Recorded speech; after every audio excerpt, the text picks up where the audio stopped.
Welcome to the space. Welcome. It is a choice you made, and we are cognizant, we are aware of that, and welcome you to this space.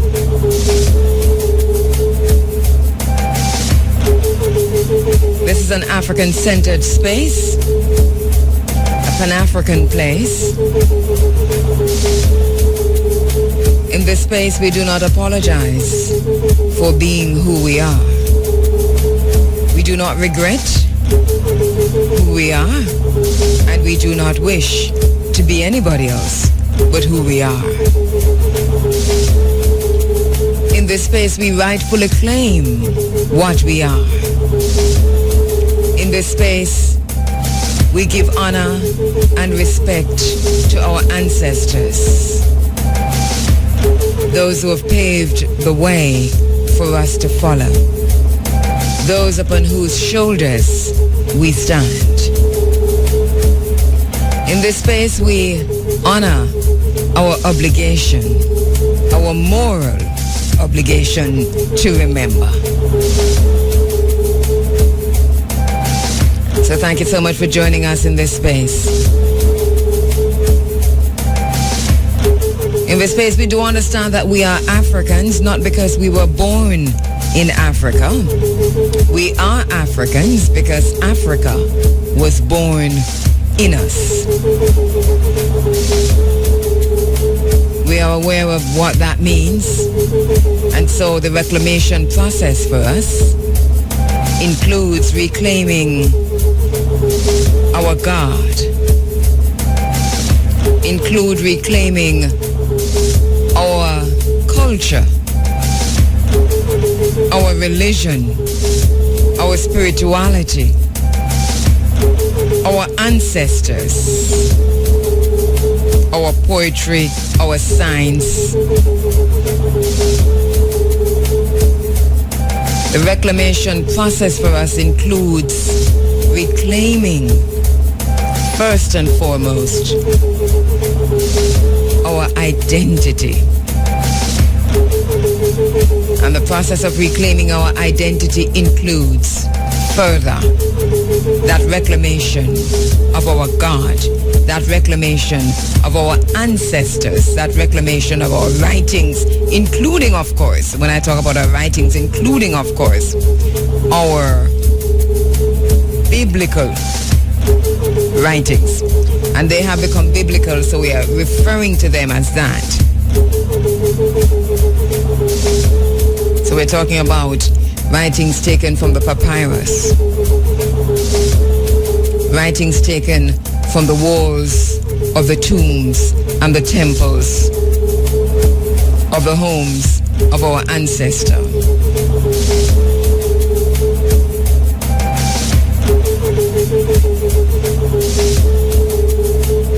So in this space, we understand what it means to be African. To be African or not to be, I think, is a question as we look forward to the rest of the year. We framed that question at the beginning of the year, and it really does make sense to me. To be African or not to be is a question I think that we have to face, and then to understand, even in facing that question, to ask ourselves, what does it mean to be African? Mama Marimba, Annie, and others have edited a book in which this question was posed and answered from many different angles. What does it mean to be an African woman? What does it mean to you to be an African woman? What does it mean to be an African man? And then further, what does it mean to be an African mother? What does it mean to be an African father? We might have to ask ourselves these questions and answer them. What does it mean to be an African daughter?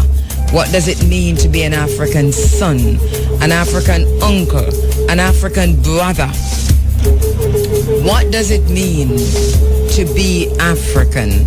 And then to say to ourselves, to be African or not to be. Because that, for us who are indeed Africans, has to be a choice at some time. We have been so brainwashed, so hijacked, so co-opted. Our people have lost the sense of who we were, who we are, and who we are to be. We're so far gone on this trajectory that for many of us, choices have already been made to be other than ourselves, to be other than who we are.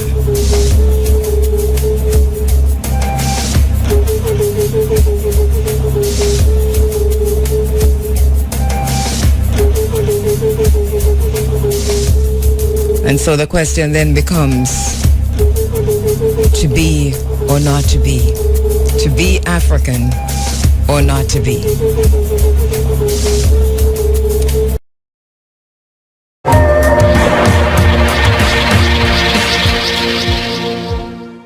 Hi, I'm Eddie Conway. Welcome to The Real News. I'm here in Catonsville Community College with a number of students. We're going to watch the Black Panther Party film by Stanley Nelson, and we're going to have a group discussion afterwards.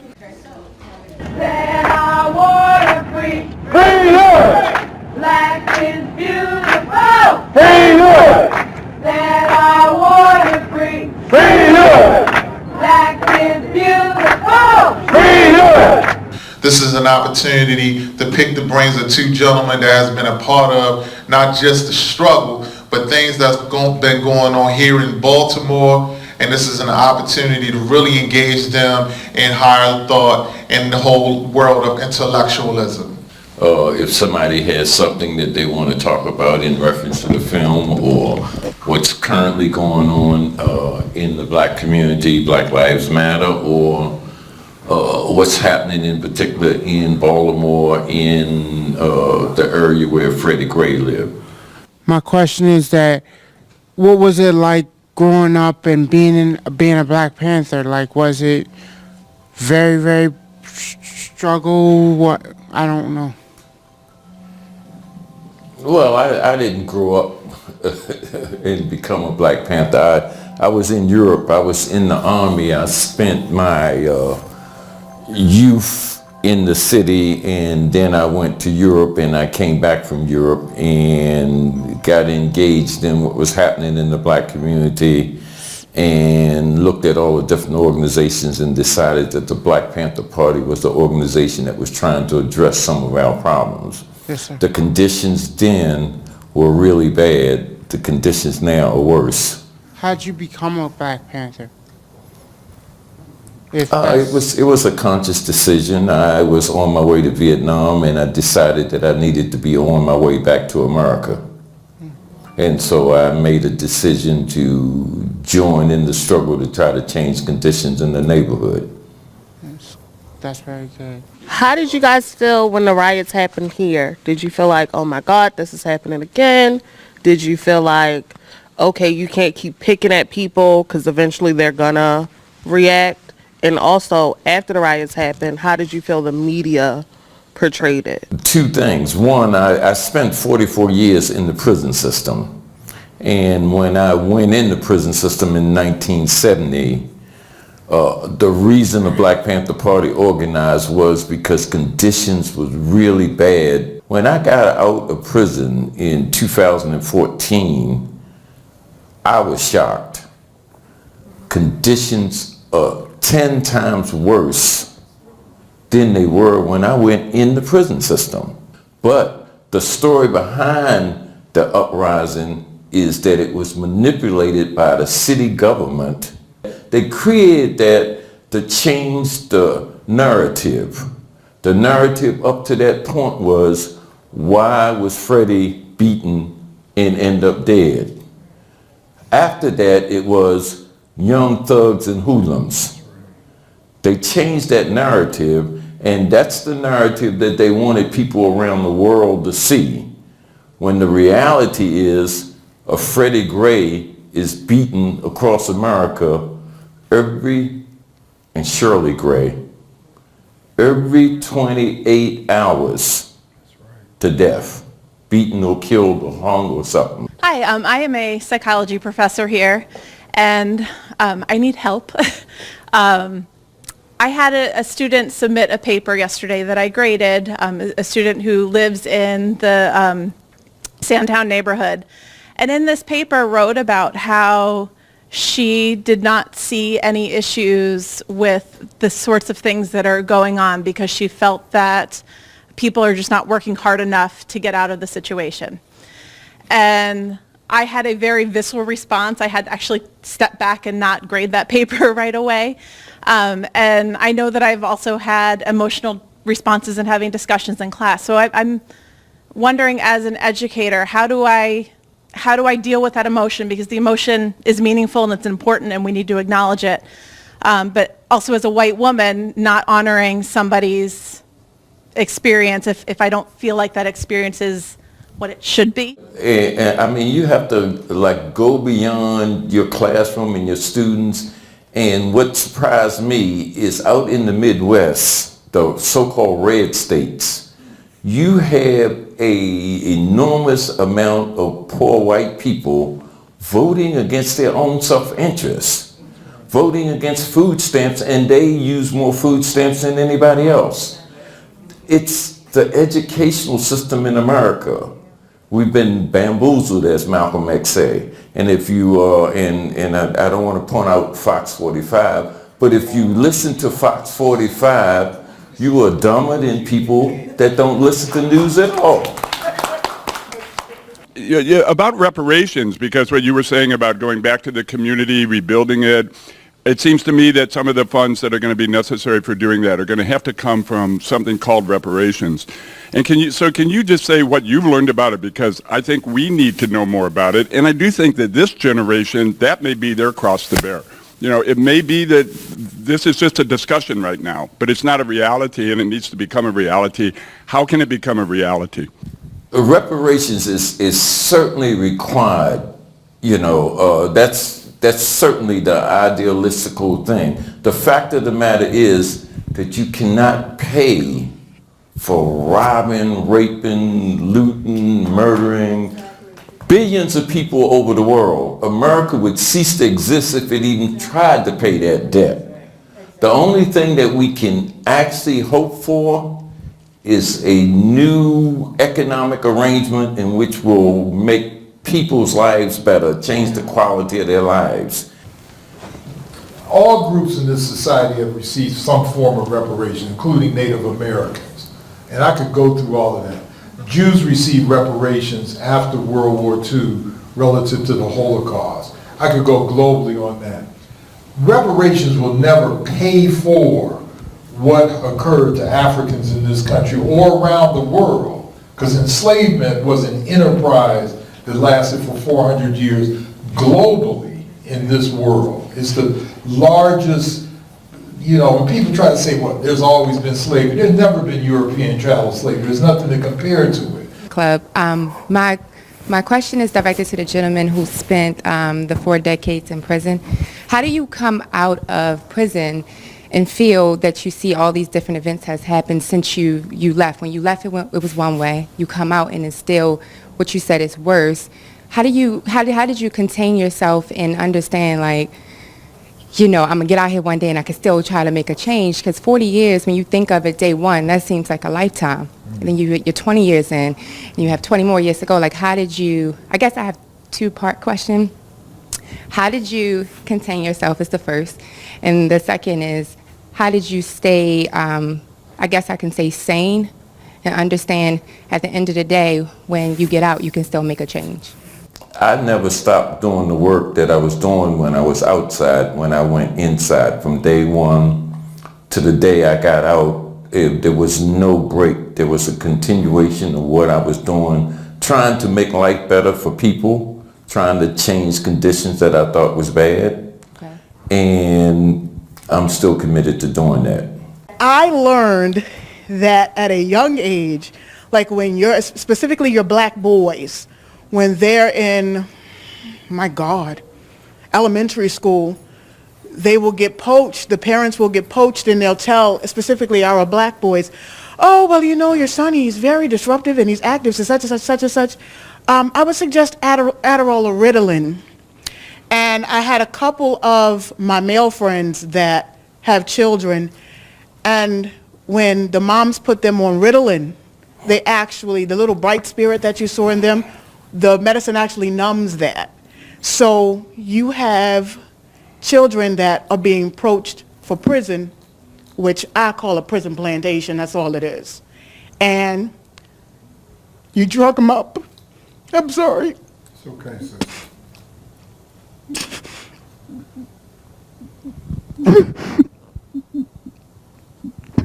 You drag up babies. Then when they get to middle school, they can't perform. Then when they get to high school, they can't perform. So they're ready for prison. So you do have to look at the beginning. Because I asked most of my male friends, how many of you guys got poached for special education? And all of them, like 10 out of 10 said yes. They signed me up for special education. Even a friend told me that they had him in the back of the classroom. So it's a racket. You know, just like welfare replaced a father in the home, a check replaced a dad. So you have to look at the beginning. We start in the middle of the book. We don't want to see any connections between what happened 150 years ago. In fact, we're the only people who are told to forget about the past. And specifically to forget about enslavement, because that is, like Ta-Nehisi Coates said, that is the stain of America that we have never washed clean and don't want to wash it clean. We just want to move on. And I can't take you back to the beginning, but when I was in the 3rd grade, when Malcolm X was in the 3rd grade, we didn't have drugs. We weren't put on drugs. We were put on misinformation. There was no information about us. The classrooms were bad. The books were hand-me-down books from 20, 30 years before. The conditions were so dismal, we could not learn. The learning environment for the 3rd grade then was bad. And I'm talking 60 years ago, right? And that continued to grow until eventually they added drugs to that. And my question is basically, how do we, because I have 2 little brothers and I have a little sister, and I want both of them to live their dreams. But my question is, how do we as a people, able to provide our little brothers and our sisters and our children with the ability to live their dreams without having to worry about if I want to do it, someone's going to do everything they can make sure I don't live that dream. The first thing is to guide them, to advise them, to protect them, to care for them, but also go out in the larger community and fight for the changes that you think need to happen and communicate with other people about that. Each one teach one. After the Panthers, after the assassination of King, Black America was ready for everything. And bam, 81, crack. 81, I'm talking about 1981, HIV/AIDS. Right. Bam, just like that, disrupted everything. And and see, when you talk about, I always tell people, if you're not a conspiracy theorist, you got to be a coincidence theorist. One of those. Yeah! Voice of the one called Big Gangzilla. Bigging up Muta Baruka, Steppn Razor, the art of war.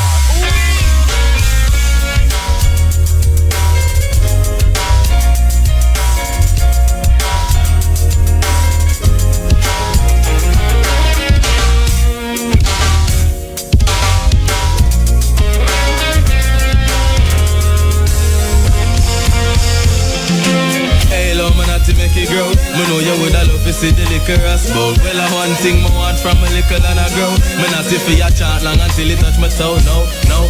Hey, love me not to make it grow. Me know you woulda love to see the liquor but well, one thing me want from a liquor than a grow. Me not see for your chant long. Well, let's see my locks, no scissors can't cut it. The only thing we're cutting is the weed for the cut. Locks for long like when Friday come and people now cook and line up a Kentucky. My locks well groom, no resemble, no dopey. And when me say groom, simply mean it, no dirty. Me no mean it twist up like no goldie locks. A girl alone, a whole of my locks, the bless her. If a holy locks, I sin if my cut it. Hey, love, me not to make it grow. Me know you woulda love to see the liquor as bow. Well, I one thing me want from a little and a grow. Me not to for your chant long until it touch myself. No, no. Hey, love, me not to make it grow. Me know you woulda love to see the liquor as bow. Well, I one thing me want from a little and a grow. Me not to for your chant long, long, long. Well, you see me natty, I love my natty. Ragga, ragga, suck me raggedy, raggedy, raggy. If you don't like to see it, you aga sorry. My locks long like a river flowing down a valley. Well, you see that little something, them I get it from my daddy. And from me, them monks in my same, so me traddy. Well, my grandmother like it, no sorry for my granny. Cause me not go cut it for the pleasing of nobody. I'm very sorry. Love me not to make it grow. Me know you woulda love to see the liquor as bow. I one thing me want from a little and a grow. Me not to for your chant long until it touch my cloud. No, no. Hey, love me not to make it grow. Me know you woulda love to see the liquor as. And well, I one thing me want from a little and a grow. Me not to for your chant, chant, chant, chant, chant.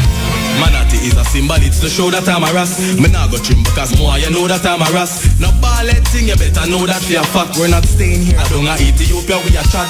Still a see warriors, we lock them down in our back. Red, green and gold, that are the color of we flag. Once you go ras, there's no going back. Yo, the cross go again, they make we take it from the top. Hey, love, man, to make it grow. Me know you woulda love to see the liquor as bow. When I want thing, me want some liquor and a grow. Me not to be a child, I'm not feeling it. I love to see the liquor as a go. I want thing but want from a little and a go. Yeah,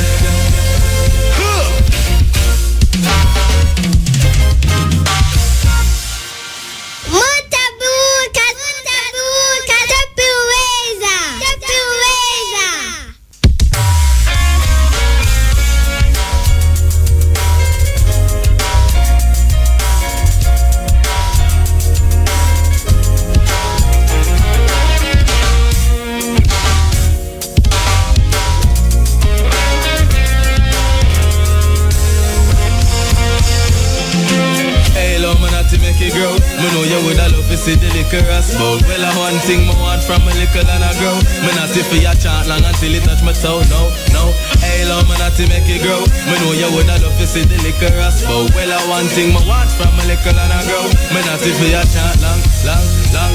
Well, let's see my locks, no scissors can't cut it. The only thing we're cutting is the weed for the cut. Locks for long like when Friday come and people now cook and line up a Kentucky. My locks well groom, no resemble, no dopey. And when me say groom simply... Yeah, good day. Abattoir. This is the Steppn Razor, the art of war. And next Thursday, we're there with you. Yeah, the virgin I sing about him Natty. Abattoir, yes. You know, he's the son of Tony Rebel. All right, so we're there with you. We're there with you on next Thursday. Today's the day when the cabinet open to the people of Jamaica. Well, we could continue with some music still. I speak for the Christian, and I speak for the worldly, and who don't know some man a Rasta man, and we no mix up in anything wrong, and Jamaica no like no farmer. Oh gosh, more you turn it up loud, make me talk. And after Rasta tell you no say Babylon a come in a jail cell, them want go issue condom. This is a warning, this is a warning, a warning.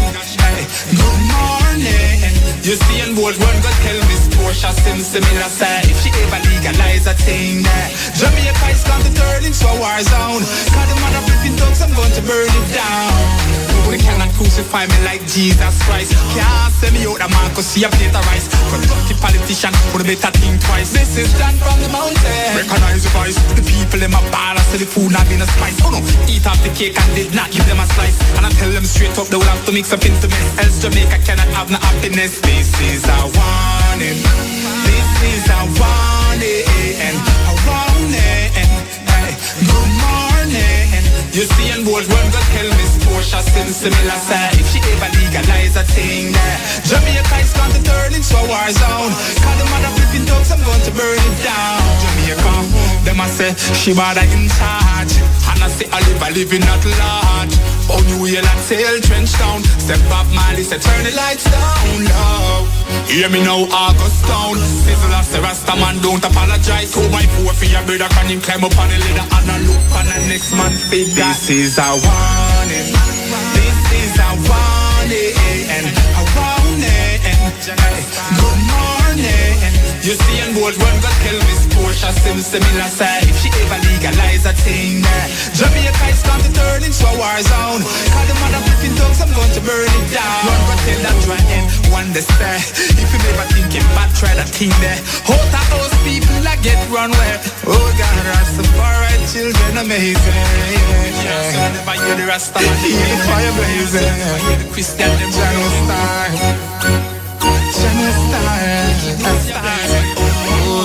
feel away. Rastafari, all the man like King Selassie. The first, this is John from the mountain land, the living colors. Yeah, the youth know them true. The youth know them true. Believe you be. The youth know them true now way.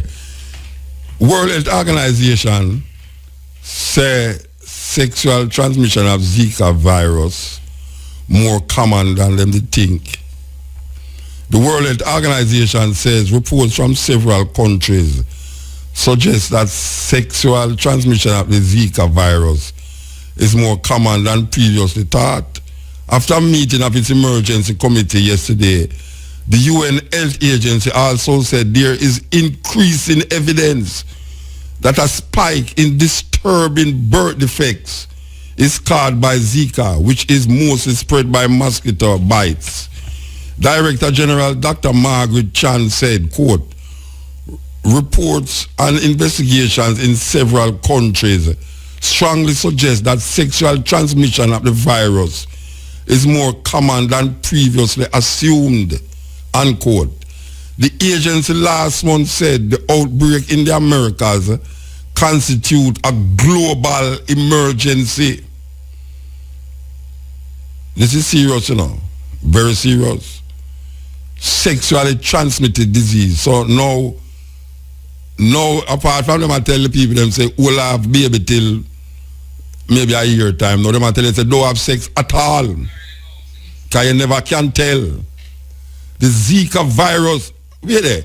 Then the mosquito give this thing, then wait there. Mosquito have sex with people, and I don't understand. Mosquito have sex with people and give them, make them,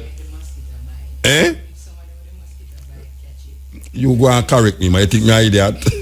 You go and correct me like somebody don't understand what I say. Yeah, she go like she's smarter than me, you know, Neil. She correct me now for make me say, but an idiot today, you ever talk about? But mosquito have sex with people. Then you know say Noah put a pair of every animal in the ark. How him know the male and female mosquito them? This is the Steppn Razor. The art. That make you laugh. No, you see? That make you laugh. Okay. So, we played this youth a while ago. It look like we appear double speed. We are getting through them today. Appear double speed. Believe you me. Some serious double speed. Alright. I speak for the Christian, I speak for the worldly, who don't know some man a Rasta man, we no mix up in a knitting wrong, Jamaican like no farmer. Oh gosh, more you turn it up loud, make me talk. And after Rasta tell you say Babylon a come in a jail cell, them want go issue condom. This is a warning. This is a warning. A warning. Good morning. You see and bold one go tell Miss Portia similar say if she ever legalize a thing Jamaica is going to turn into a war zone. Cause the mother flipping dogs, I'm going to burn it down. Nobody cannot crucify me like Jesus Christ. Can't send me out the man cause see a plate of rice. Constructive politician would better think twice. This is John from the mountain. Recognize the voice. The people in my bar say the food not been a spice. Oh no, eat off the cake and did not give them a slice. And I tell them straight up they will have to mix up into mess. Else Jamaica cannot have no happiness. This is a warning. This is a warning. A warning. Good morning. You see and bold one go tell Miss Portia similar say if she ever legalize a thing Jamaica is going to turn into a war zone. Cause the mother flipping dogs, I'm going to burn it down. Jamaica, them I say she bad in charge, and I say I live a living at large. Oh, New Year, not sail trench down. Step up, Marley, say turn the lights down. The art of war. So much things are going, so much things. But this seeker thing where the World Health Organization I tell you about your transmission, sexual transmission. I mean, it's a serious thing. Them said worse than where them did I think. I don't know where them did I think, but consider and say, you know, anytime the World Health Organization going to people country, you see some things where you never used to happen in them country start happening as related to disease. For years now, you know, I watch this thing here, you know, anytime you see World Health Organization going to your country, you know, you see things start happening where you wonder how it start happening. But them don't have to come to people country again. Because right now, we see some things that afflict Jamaica, you know, the H1, the H2, we don't know what them are call it, and swine flu. I mean, swine flu, I mean, really. And we are hearing about people are dead from something we don't related to the ZikV. Yet still, it's the ZikV them I tell you must look out for. The one with them now tell you about is that I kill the people them. That is amazing, man. As a matter of fact, it kill a nurse that day, you know. It kill a nurse that day. The one where them not tell you about is the one where we hear that people are dead from. So far, I don't hear nobody dead from the ZikV. But it look like it will make everybody lose them promiscuity and stop do certain things. It's like everybody have become celibate, you know. And the celibate thing at work. Believe you me. Lord God, I look like I ran taxi be communism.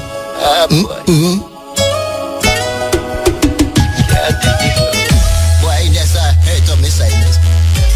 Driver, is what smells so boy? Lord, we ever have a problem, you know? All me know. Every route have a flousy taxi man. Every route have a flousy taxi man, and that me understand. Every route have a flousy taxi man, whether them drive a taxi car or taxi van. If I even one.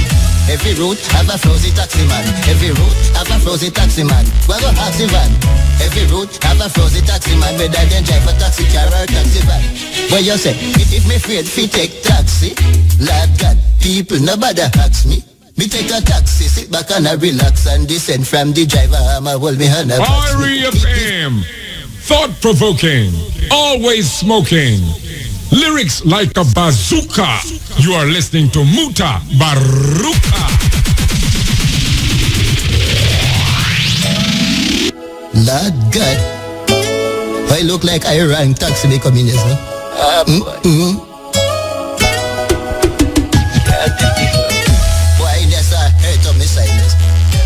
Driver, is what smells so boy?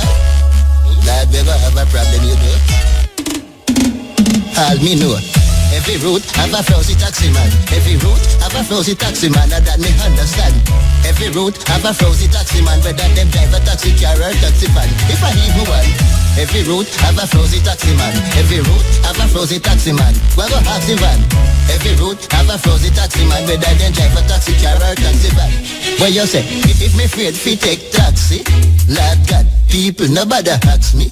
Me take a taxi, sit back and I relax and descend from the driver. I'ma hold me hand and box me. If me bet, you don't know the answer. Watching me, I come from a go airport a sangster. Me couldn't take it no more. Me just a gangster. Collect your fear and just let me have a flanker. Because every route have a flousy taxi man. Every route have a flousy taxi man. That me understand. Every route have a flousy taxi man, whether them drive a taxi car or taxi van. If I even want. Every route have a flousy taxi man. Every route have a flousy taxi man. Go taxi van. Every route have a flousy taxi man, whether them drive a taxi car or taxi van. Me nearly dead. People me say me swear.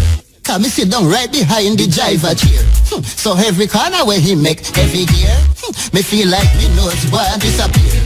And when he touch on I collect him fear. Me feel me tissue and me lungs them tear. Another part where me want to declare. Me rotted that when him put him hand in the ear. Me swear.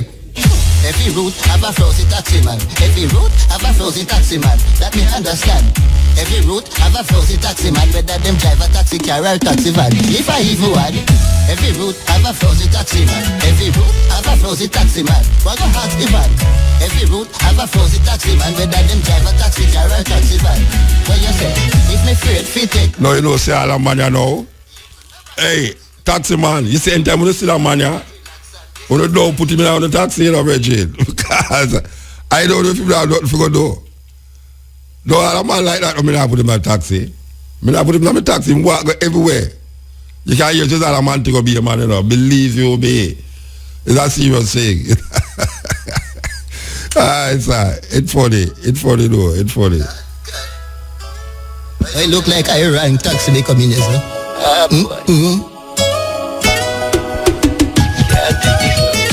Why there's a hurt of me sinus? Driver, is what smells so boy? That never have a problem, you know? All me know. Every route have a flousy taxi man. Every route have a flousy taxi man, and that me understand. Every route have a flousy taxi man, whether them drive a taxi car or taxi van. If I even one. Every route have a flousy taxi man. Every route have a flousy taxi man. We go taxi van. Every route have a flousy taxi man, whether them drive a taxi car or taxi van. What you say? If me afraid fi take taxi, Lord God, people nobody ask me. Me take a taxi, sit back and I relax and descend from the driver. I'ma hold me hand and box me. If me bet, you don't know the answer. Watch me, I come from a go airport a sangster. Me couldn't take it no more, me just a gangster. Collect your fear and just let me have a flanker.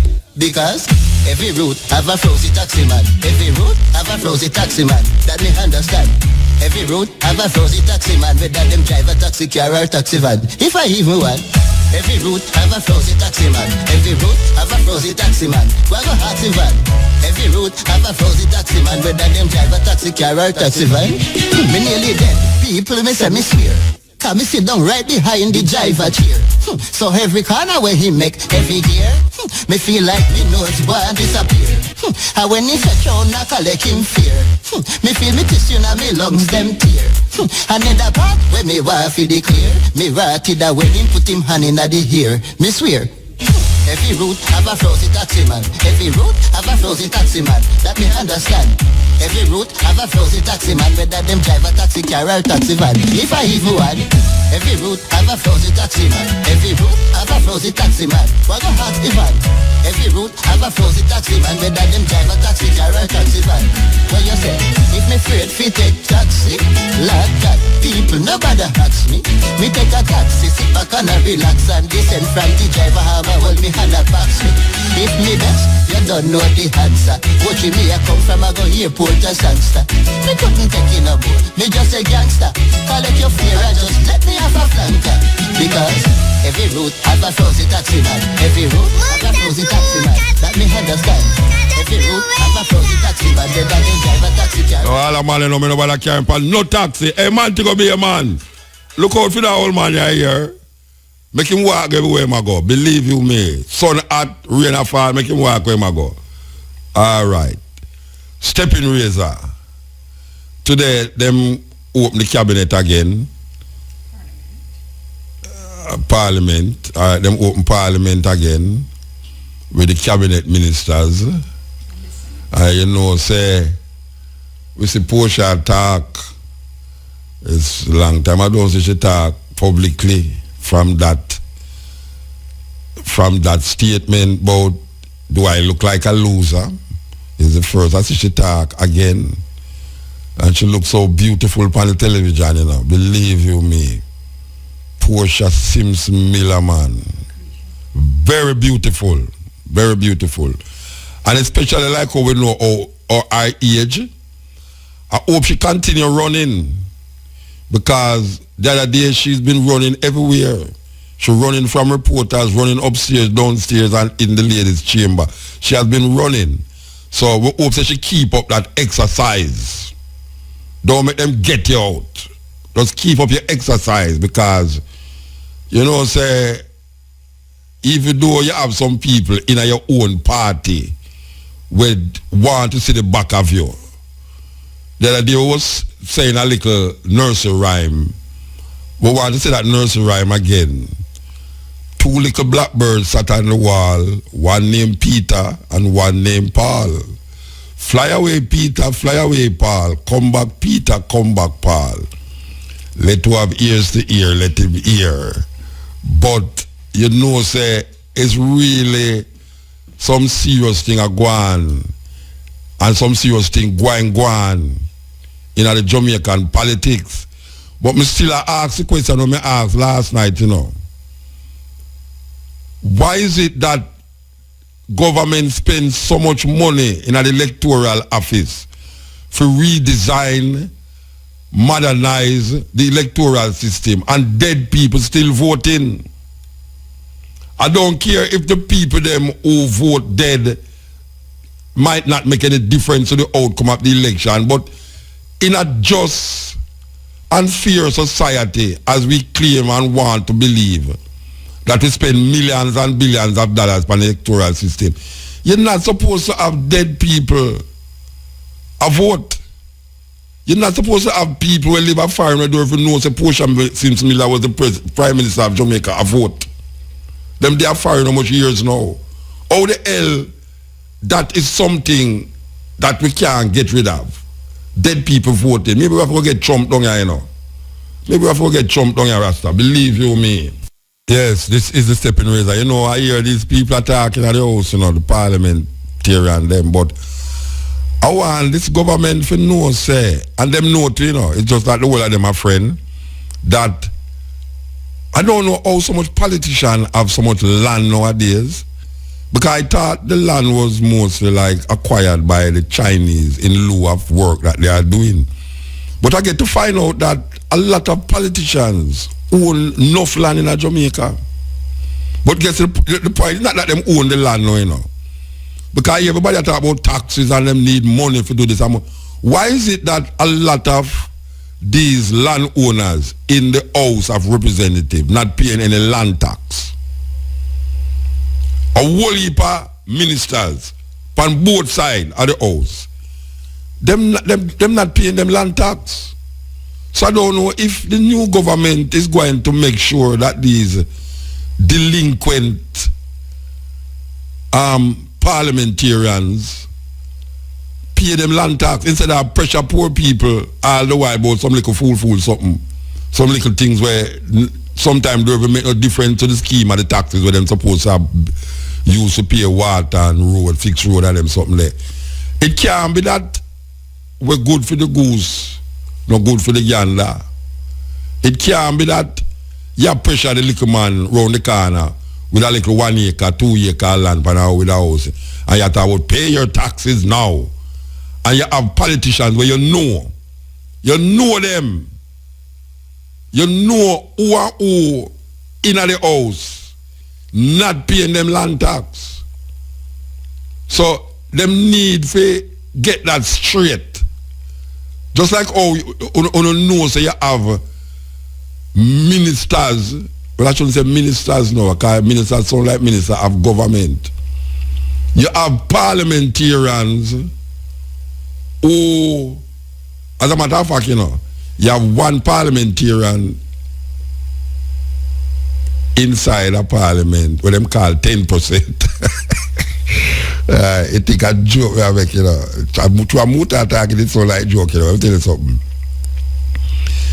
Everybody know what I talk about. Everybody who in a certain loop know, say, you have a man in the house them call 10%. The reason why they call him 10% is that every time him get work for do, contract out a work, him have to get 10%. Thus the name 10%. And you have contractors in Jamaica. We call him that. Tony, you want me call him name? The 10%, the man who them call 10%. You want me call him name?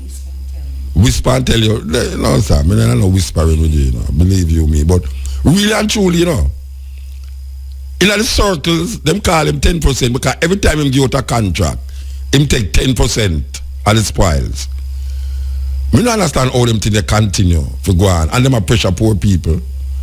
Them are pressure poor people about some simple little thing, you know. Me, them are talk about them have to go tighten up on certain things now and tighten up on this and tighten up on that. But most of the things that we might tighten up on is where concern poor people. Me hear the council of them. Imagine now, listen to this now.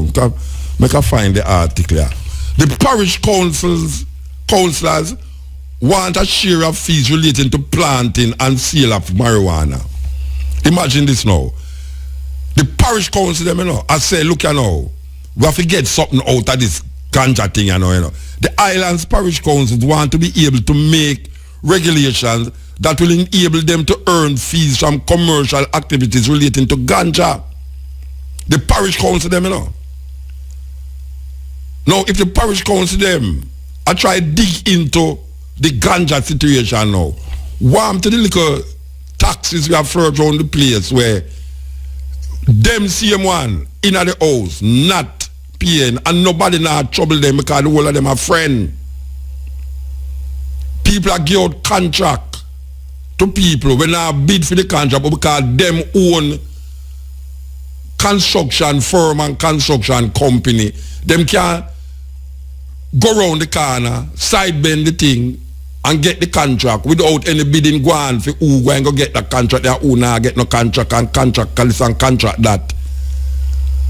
And you have man now, when the name stick on him name 10%. Why every time I get that name, that for you know, I say 10%. Why? 10% not easy, you know. Because you say people give me something, you know, if I tell me, say, boy, I write it to a call, they have to get 10%. And you know, them contract, sometimes all 100 million, you know. The man, the contract all 100 million, 50 million, and the millions them talk about, you know. When we there talk about thousands, you know, the man don't work with thousands, you know, a million them talk about. So you can just imagine a contract give for 50 million, and a man in the house I say, boy, he must get him 10%. Or he said, nah, work. 10% of 50 million and 5 million that, you know. And you know how much contract them man they are give per year. And them a pressure the little man around the corner. Man I tell you, boy, right there you have to pay license and card and all them something there.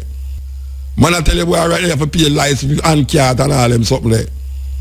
You know, see, them a take off man off a road because them a say you must go in the market and you have to pay a fee for sell in the market.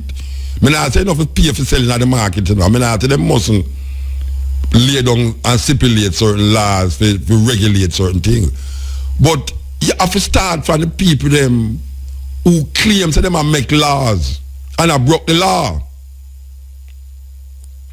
The same man who tell you say, watch out now, I'm going to carry you to prison for broke the law. You know. Them is the biggest breaker of the laws. And a whole heap of them in that the house them call the House of Parliament. Them have acres of land where them not pay no tax for. Acres of land. Land where, first I used to talk about crown land. You have man in the house right now where all the while you did look on the land and I say, boy, the queen own the land there. I know the queen own nothing. I don't know how them acquire the land. And them a beat the system. Blue Mountain, St. Anne, Trelawney, land like Warriors where politicians own. And nobody now pressure them for pay no tax. And now we see parish council talk about them want regulate ganja industry now but forget money and fight. The Kingston and St. Andrew Corporation Council meeting on Tuesday supported a resolution passed by the St. Catherine Parish Council on February 14th for the Portmore Municipal Council and all the other councils to be allowed to make regulations to enable the sharing of fees related to the cultivation, processing, distribution, sale, and handling of ganja within their particular jurisdiction. You know see that? You know see that?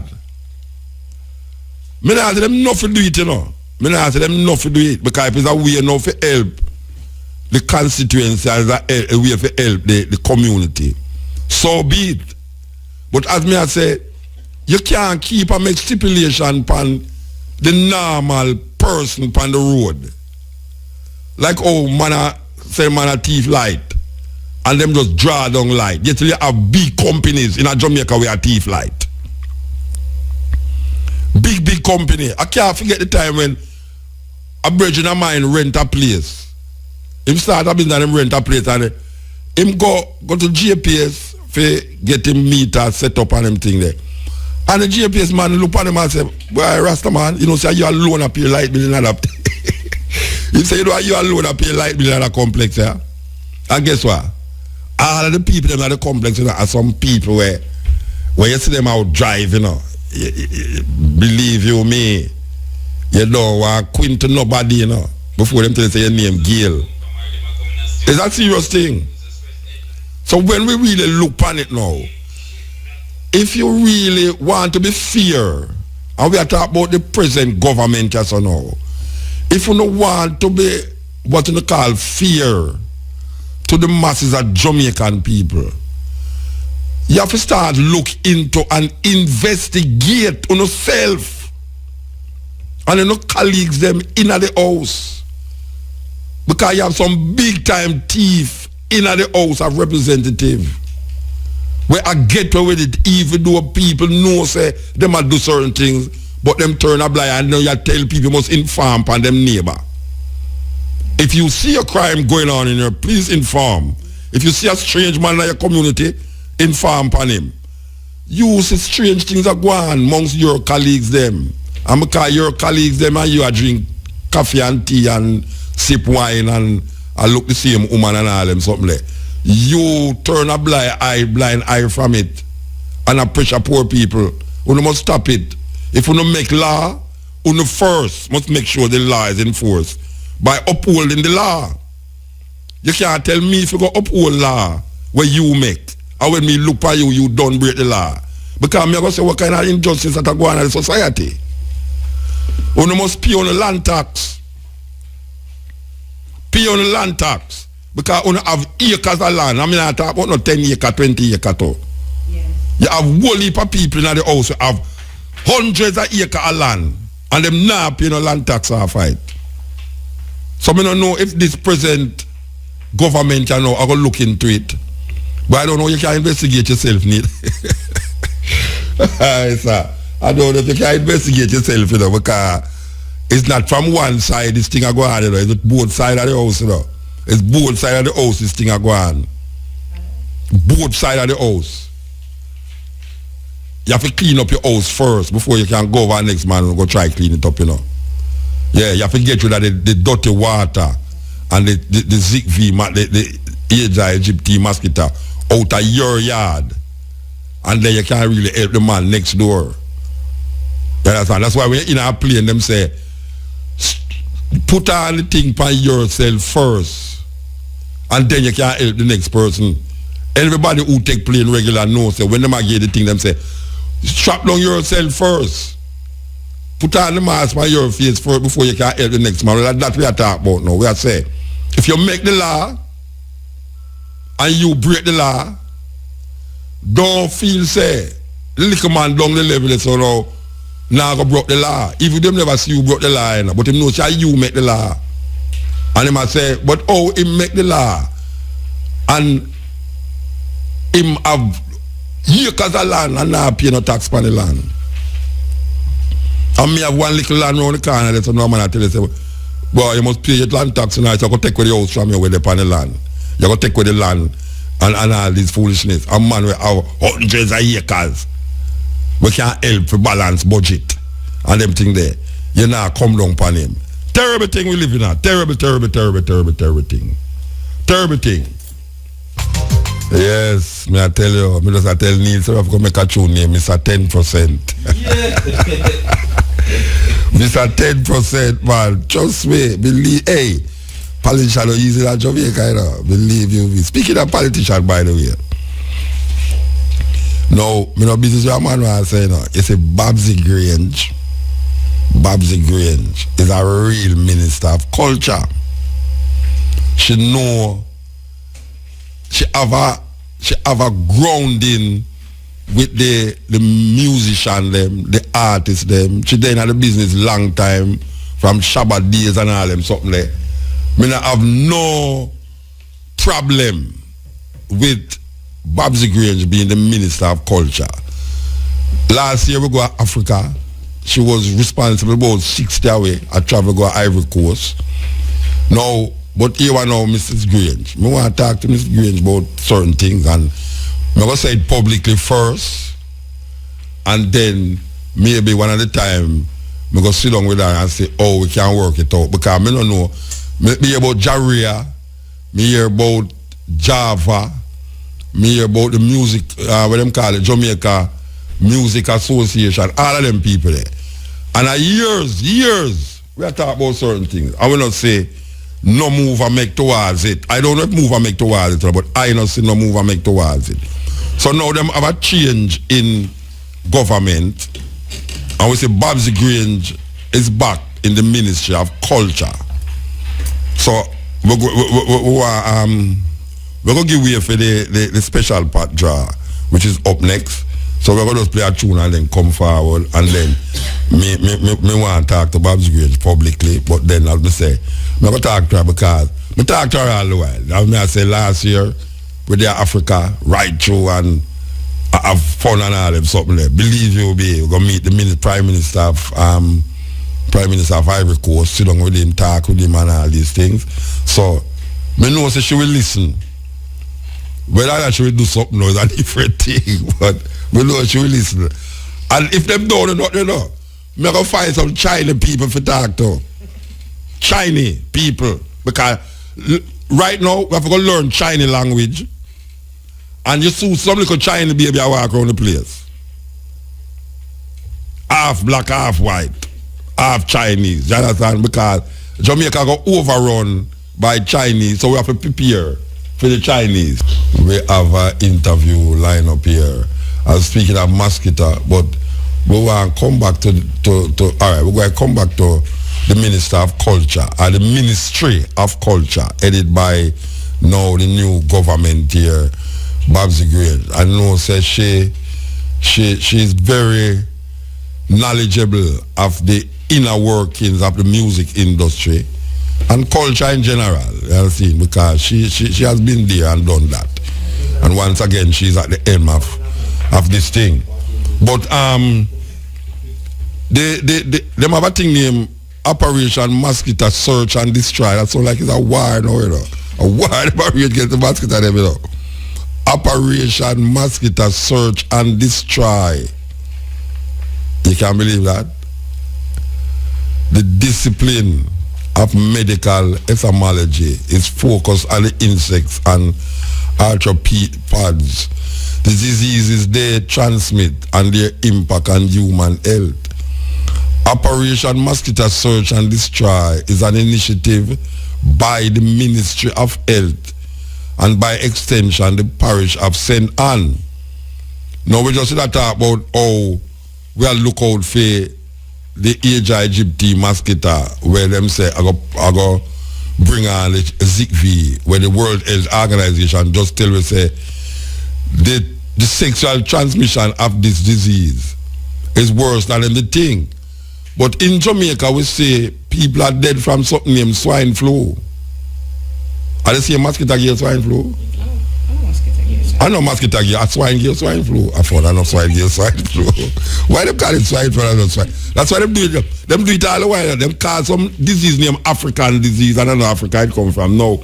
Them are called thing named swine flu. And I know swine I give it. Anyway. We want to talk to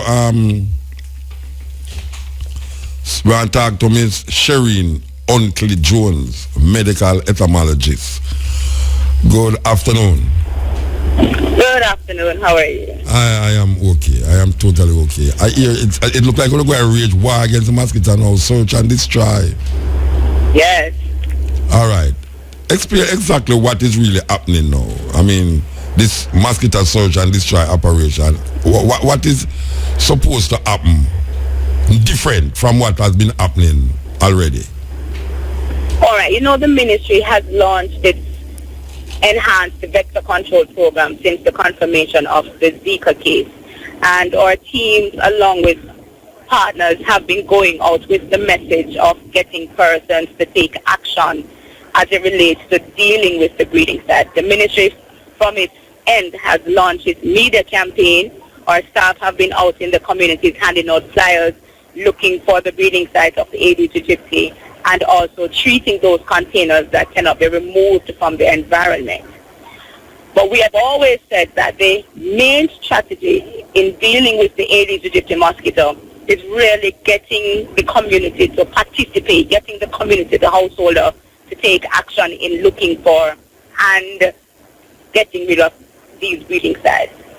Muta, we have found that even with all the messages that we've had on the radio with our staff in the community, a lot of individuals are not taking the necessary action. We're not seeing the kind of behavior change that we want.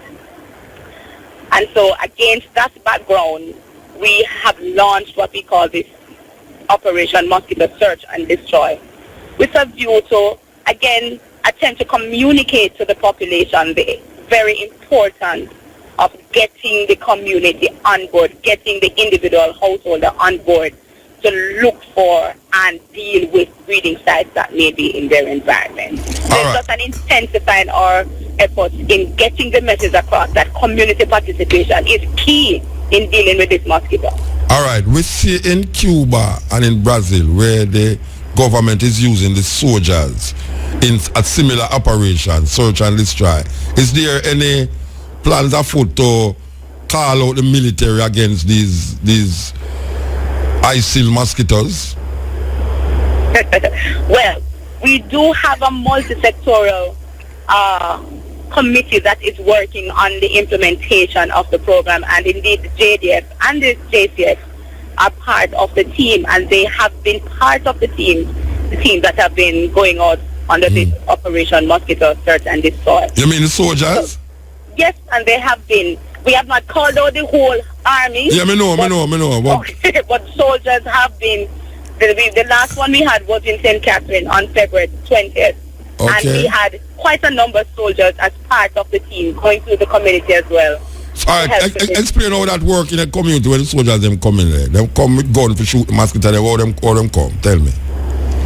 Sorry, say that again? How them come in? What them do when them come in the community? They search house to house. Them search land. Them search. How them work it? Right. So when they're going to the community, they're going from house to house, looking at properties and identifying the breeding sites of the Aedes aegypti mosquito, pointing it out to the householder and giving them instructions on how to deal with it from the household point of view. So they're part of the team that go and look for, destroy what they find, but also teaching the people, listen, this is what you need to be looking for, and this is what you need to be doing. And so far the people have been receptive, because you know when Jamaican people see soldiers and gate and them feel something wrong now, and I tell you, it was most receptive when, having them as part of the team, people were welcoming, and I think this operation is working, because we have been finding that persons were not identifying the breeding sites properly. They were thinking that the breeding sites were drains and it's something that the government must deal with. But when we were actually, we've been out there and showing them and said, look man, these are the containers they have in the yard. These are pet containers or cheap tires and drums. Clean water too. Clean water. People have been amazed to say, it's really there so they breed? And yes, it's not in drains out there. Other mosquitoes breed in the drains. But the Aedes aegypti is the one that's first after, and that's right there in your backyard. So it has been good, and we want to create a momentum. So we won't be going to every community in every parish, but we want to create a momentum to say to people, listen man, get on board and start doing what you have to do. If you don't do it, Muta, we're not going to be able to reduce this vector. So how long this operation going to last for? This is our second stop in St. Anne. We have 2 more stops. We're going by region, by using our health region. So we are going to the end of April. Okay. Of this first phase. We will move into another phase, where what we call a maintenance phase, where we'll be visiting some of our high-risk communities across the island and, doing similar activities, going from parish to parish. So what you call high-risk communities now? Like Portmore, what you call high-risk community? All right, so high-risk communities are those communities where we based on our data gathering, we have seen high populations of the Aedes aegypti. We use certain indices or certain calculations to determine the levels. And so based on our calculations, we have selected across the island about 300 odd communities that we are focusing on, that we believe based on the levels of Aedes aegypti will sustain transmission. And there are other factors that we look at, so it's not just container. There are communities that they don't have frequent collection of solid waste, communities that they don't have piped water, and so they have to store the water. Those communities, also we are tending to focus in. I know me have a little problem up in my area where some man a dump rubbish on the edge of the gully, not the gully, the edge of the river, right? And I block up the area and the man them draw out the blockage, you know, and still a dump rubbish around there. The other day I see police come around and say them find a thief in car around there, a man thief the car. But what the problem with it is that the man them who dump the rubbish around there, you know, decide to them go light the rubbish and burn down one man's house. What? Yeah, them burn down the man's house and it nearly reached my house to because it reached the other man's house beside me. And it's the fire brigade, we have to call now. The fire brigade come out to them, not have enough water, them have to go again and we did that. Anyway, the thing is that the same thing is happening round that little river edge there. So where we used to go and, you know, bathe and all them something, you know, you can't go and go bathe again because so much rubbish around there. I don't know how we can report these things because I tell the police them already and them say, yeah, motor, we are going to look about it, but we don't see nothing like that because they move the thing when we bar out the place with. And we still see truck and bus, and not truck and bus, truck and car around there till the man them find thief in car around there. So, we don't know what we can do. What the citizens can do in a situation like that where a river, clean river are run, and now them turn the river edge in a dumping ground, and on the main road I go to past Templar, you know. Me see them dump rubbish on the side of the road, them not able to hide the rubbish again, you know. Yeah. Them dump the rubbish on the old fridge and all this and all that. What we can do about that as a normal citizen? What we can do about it? Well, it's very difficult for one citizen to really effect a change as it relates to this kind of a behavior. You know, I find that some people are not very conscious about, you know, what they do and the impact of the actions that we take. And so this kind of a free dumping of gas is the best. Hello? Hello? You break up. You move now. All right, break up is not going on, so now. Sorry about that, but there's a break up and I hear again. Shireen gone left me, you know, believe you me. All right, we really give thanks. We could have connected with her. I don't know why she get cut off. Is she that still? Is she that again? All right. You know, my distress. You're the distress now. On the main road, going to Lawrence Tavern, on Templar, the road will lead you to the gas station where turn off at Templar.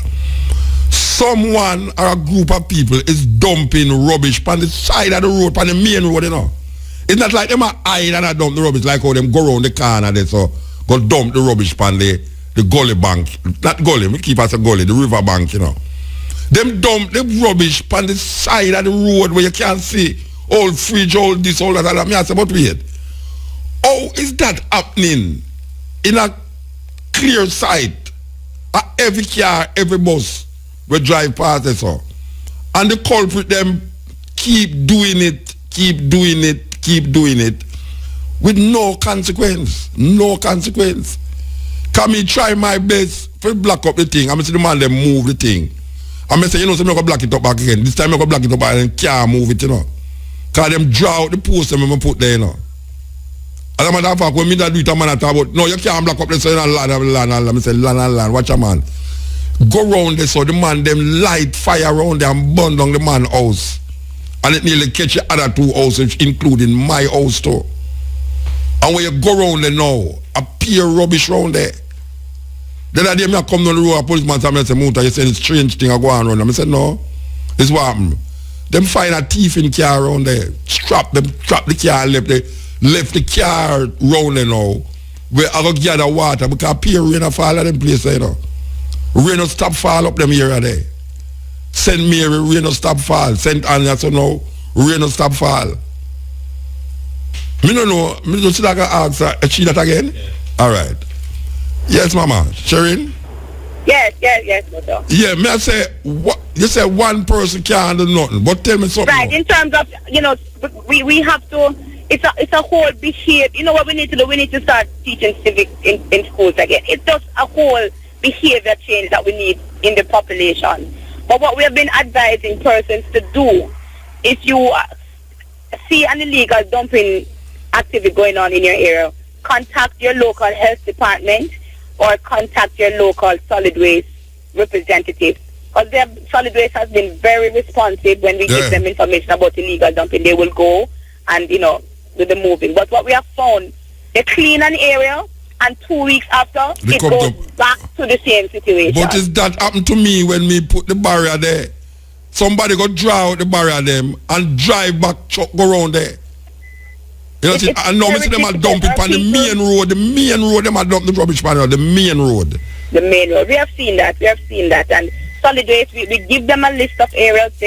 We gave them a list of areas in February to clean, about 175 areas, and they cleaned it. Yeah. And between then and now, some of the areas, persons have started to dump again. Yes. And so it's really an uphill task. And I think we really have to go on a campaign about letting people understand that there are consequences to their actions. Yeah, all right. This illegal dumping will come back to affect them one way or the other. All right, since I have your panel line, there's a gully, say, behind, I don't remember the name of that school there, if it's Dunrabin School. But it's on Red Hills Road, Yes. That gully there, you ever looking at the gully there, mama, and say? Yes, man, all the time. So, me not see no move from the time you talk about. Man, if you contact solid, they've cleaned it. That gully was cleaned late last year. And, because the people live right on the gully bank there. Right on the gully bank. Right, and they just dump. They just dump. And solid waste will also tell in those communities that they have skips, and they don't even use the skips. They choose to dump the things. Well, I tell you, say, that the gully there, trust me, it's in a pies no whole of Jamaica if we see if it go back and see that. So if that go down at the sea and the fish them start nyam pan that, every person who nyam fish in Sunday morning going dead. I know it. I have never seen something look like that, man. And people pass it, since we are talking about it, the people pass and I come and say, boy, I tell you, really down there, really look terribly, Okay, but it is not for lack of effort on our solid waste agency. Our people have got to change. Because, it takes resources for each time we have to go there and clean the gully, Yeah. And we are all strapped. And so we have to become responsible. Yeah, definitely. And that has got to be the message across. We all have to become responsible. Yes. Because that gully was cleaned. And each time they clean it, people don't get back again. Because them live on the gully edge. They live right there. And it's just easy to throw it over the fence. All right, thank you very much here, Mrs. Sherry. Thank you, and keep carrying the message, man, of personal responsibility. Yes, definitely, and persons keeping their space clean. Thank you. Yeah, give thanks. All okay, right. That was Sherry Untley Jones. And this is our initiative, Operation Mosquito Search and Destroy. So if you see soldier in the area, it's not necessarily them look for bad man. Is that them look for mosquito. The Operation Search and Destroy will take place on Saturday, March 12th, which is this Saturday, which is my daughter's birthday too, at the Ocean Village Shopping Center in Ocho, St. Anne. Okay, so the initiative is right here in the area, so right here, Ocean Village Shopping Center. So much mosquito down there, they have to start at Ocean Village Shopping Center. The program will involve members of the healthcare staff as well as volunteers. Cleanup campaigns will focus on the communities of Falkland, Buckfield and Parrytown. Volunteers will also distribute educational material in these areas.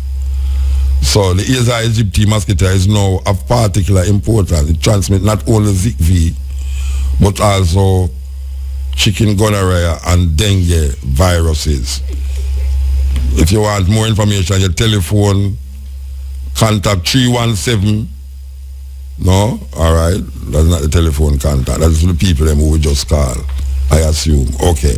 So, Operation Mosquito Search and Destroy right here in Ocho Rios. So, Saturday is the day when it kick off. So, anyone who is interested, Ocean Village Shopping Center in Ocho Rios. How we can get people to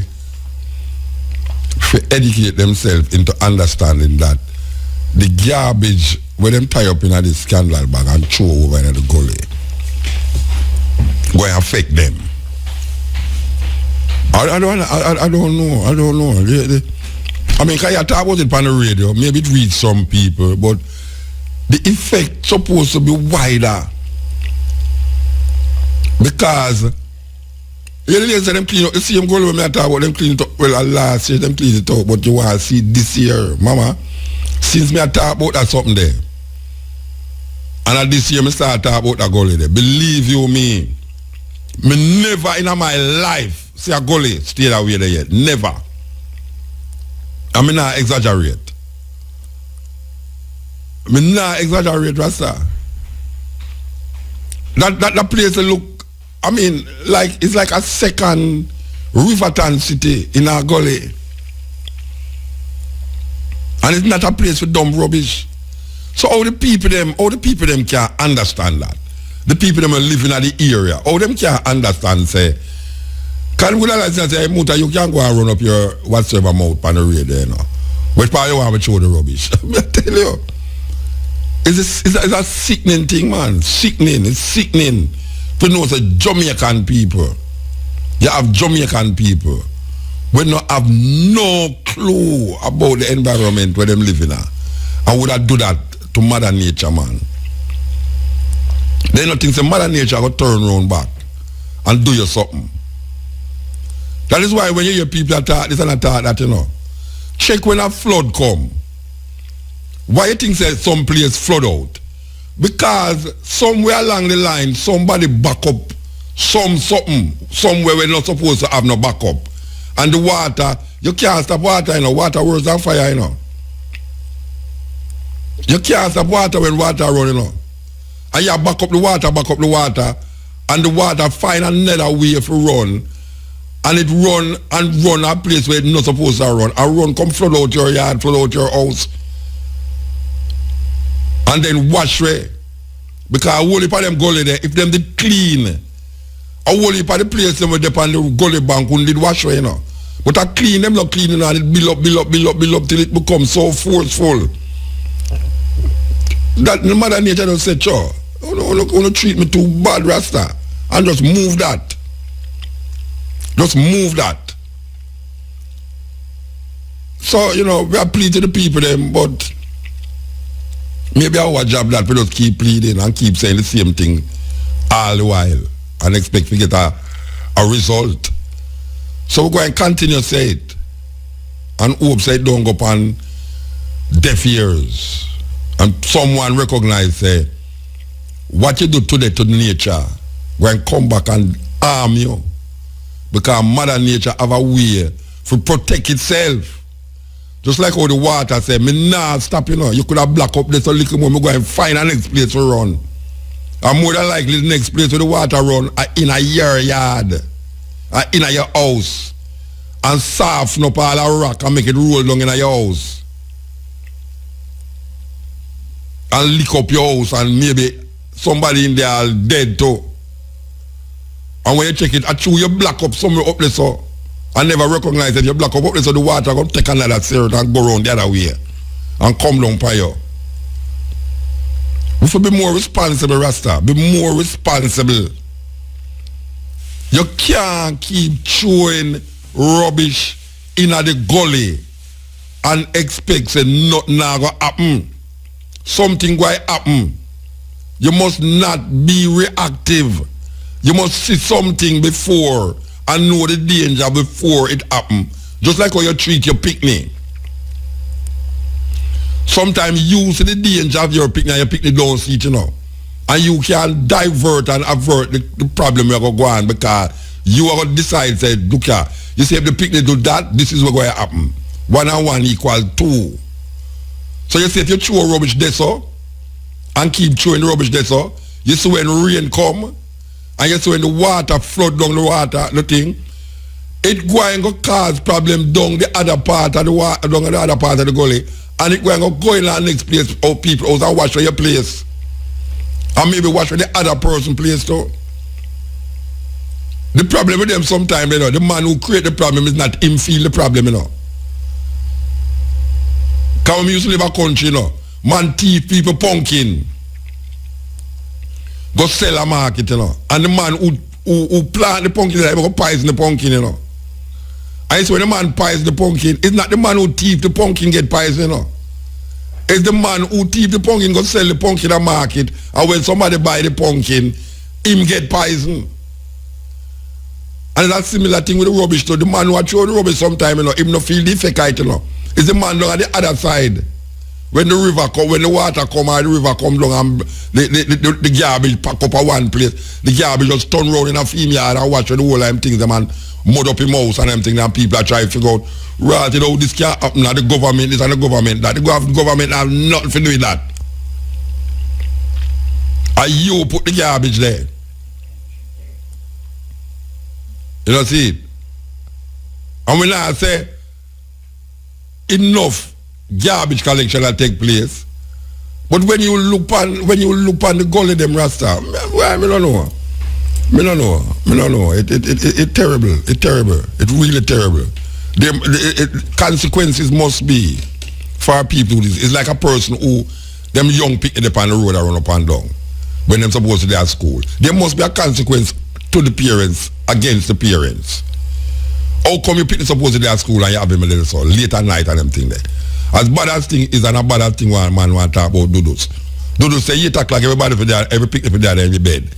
You go down at Tivoli Garden, you know, so you can pick them up and down after 8 o'clock, then go to them bed, and government can do something like that and make it work.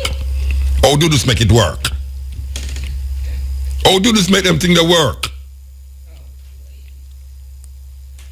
And government, big government with all them this and all them that. Have little pick them up and down on the road and there's no consequence to the parents. As a matter of fact, the parents borrow, I mean I talk about the parents now, the grandparent borrow them granddaughter clothes and Ghana dance. Ghana dance. The grandparents, you know, the grandparents supposed to sit down and talk about brother Nancy and brother Tukuma and brother Tiger. They don't know nothing about brother Tukuma. They might talk about hey. And of course, and little more see them on YouTube. How we get that way there? How we get that way there? How we get that way there? How we get the way where if you tell a preacher don't preach on the bus, and tell you say, boy, I truly don't believe in a God. You know why? Hear the word of God. And people are eat on the bus. Them and yam on the bus, them drop the crumbs on the ground. The people them carry the bus go. I try clean it out. Some of the crumbs them not get move. Roach and rat and thing take out the bus. You go in on the bus now, roach a pass all the way. Say, Lord God, that and nasty people them not clean the bus. And at the people them see him and drop the crumbs in the bus, them not supposed to eat on the bus, you know. And if you go and tell them to lie on the bus, what you talk about lie on the bus? What you want me do? Dead if you hungry? And dead you want me dead if you hungry? I mean, what kind of foolishness is that? Between you come on the bus and left the bus, you got dead for hungry because them tell you say don't eat on the bus. Then you see the consequence of your action. When you eat them whole part dry food on the bus and it comes and drop on the ground and all them something there. What will happen when you come off of the bus? And when the bus go park and the rat them and the roach them and all them things they start take out the bus. And not care the people them clean it. You have a little crumbs where itch up between somewhere. Even my car sometime. I clean out my car. I'm frightened with some little things that I never leave and look for. In the thing still. Sometimes you drop a crumbs on the ground and you not check it, you know. And when you look on the ground, you see pure ants. And you say, where them ants come from? No ants are supposed to be in so how ants they there. But that is the way of these little things. Them find that. So can you imagine all them whole heap of rubbish in the gully the Rasta? Jamaican people, what we are dealing with? What we dealing with? How we can make these things continue to happen and don't think that some other thing will happen where it's not beneficial to we? Who you going to blame when your house wash way?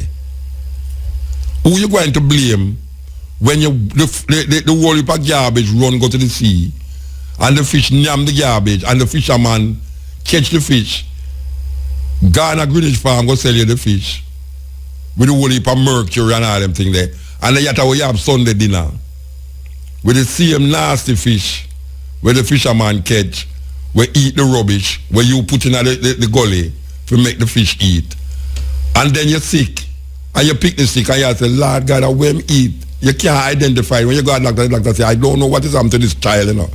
Both years the child dead. And you say, Lord God, the government wicked. The government might be wicked, but you sometimes wickeder than the government too.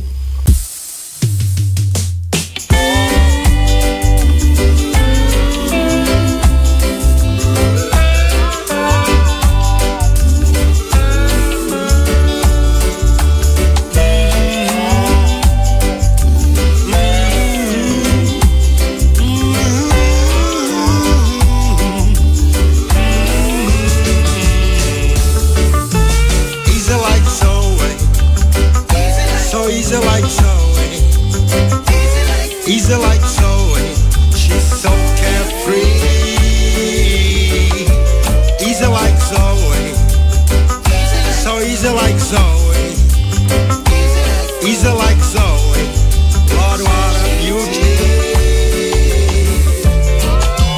Bring it up, take it down. We just wanna have some fun. Can you overstand?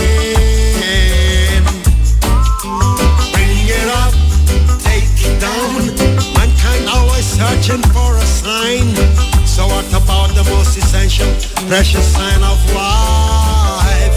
Easy like Zoe, so easy like Zoe. Easy like Zoe, she's so carefree.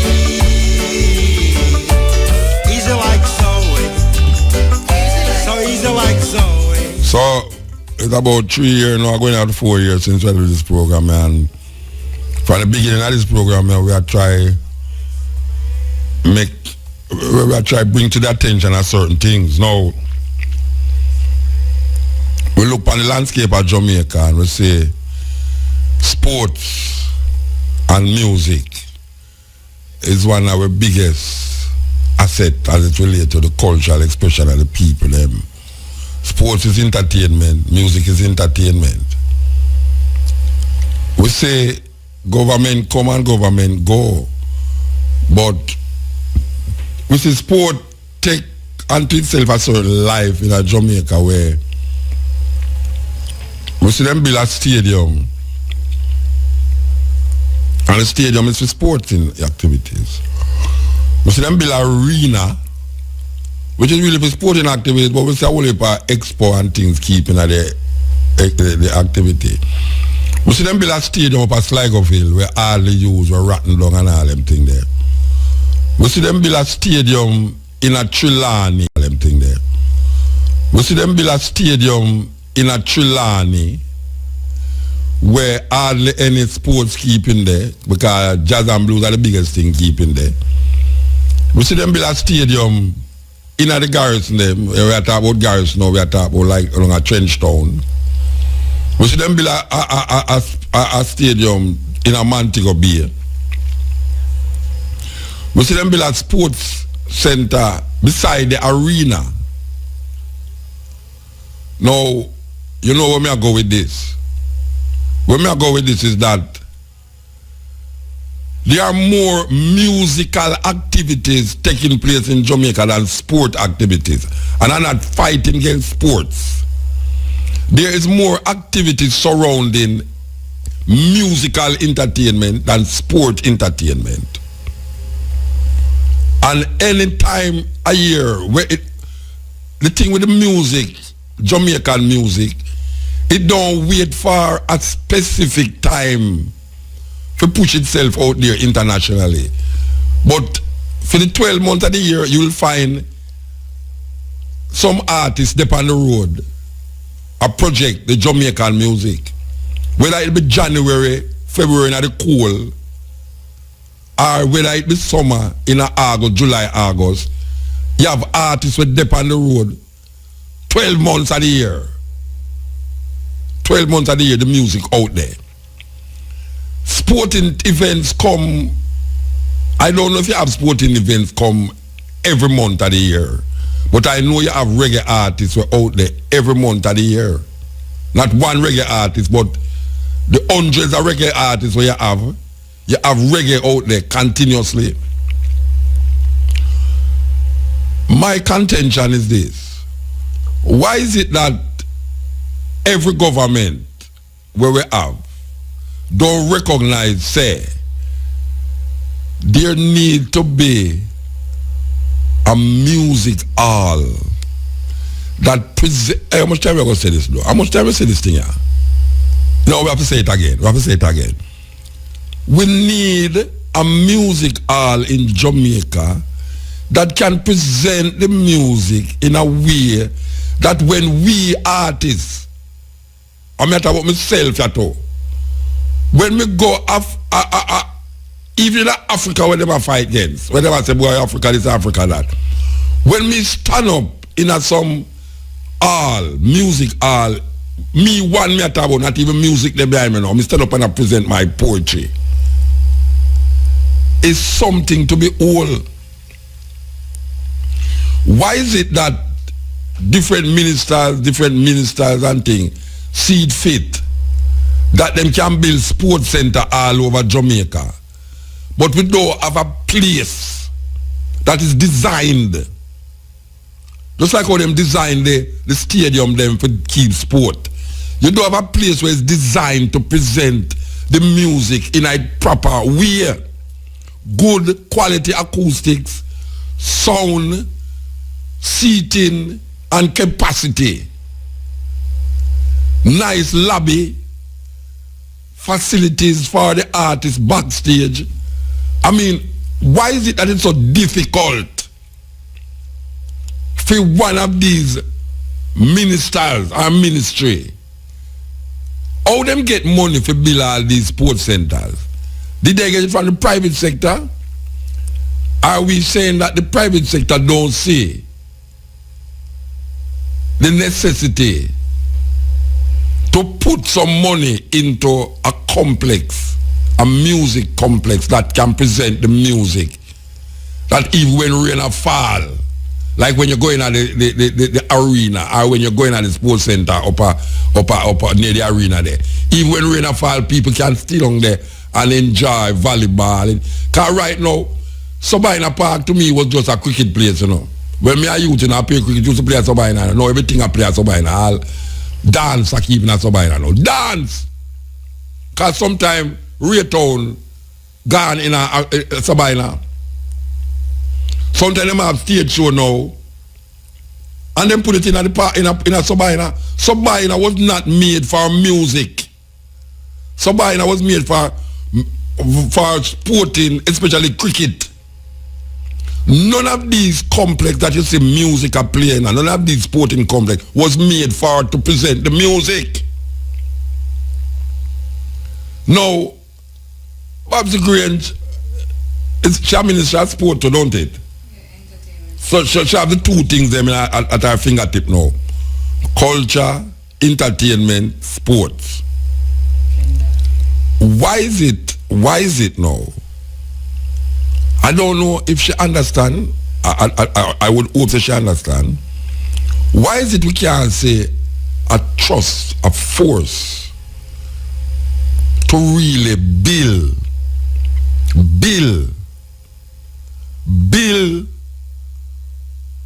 a space that can give us the proper facility to present. I'm not talking about facility, I'm talking about an international space. An international space, just like how them build an airport, and them say the airport now win how much award because it is in line with international, it's an international that.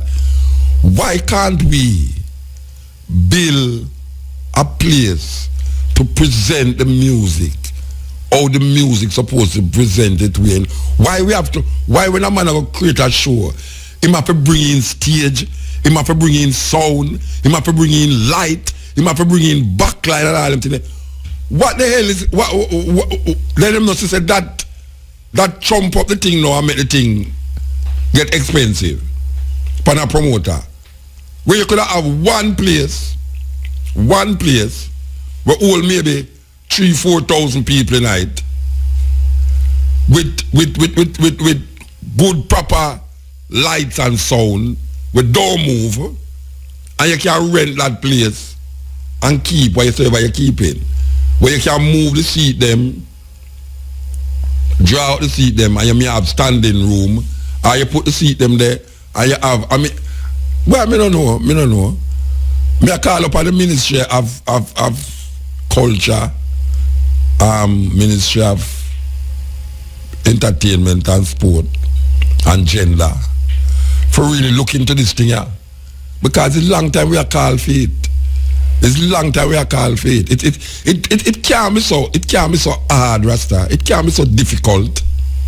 Given that reggae music, Jamaican music is out there so much.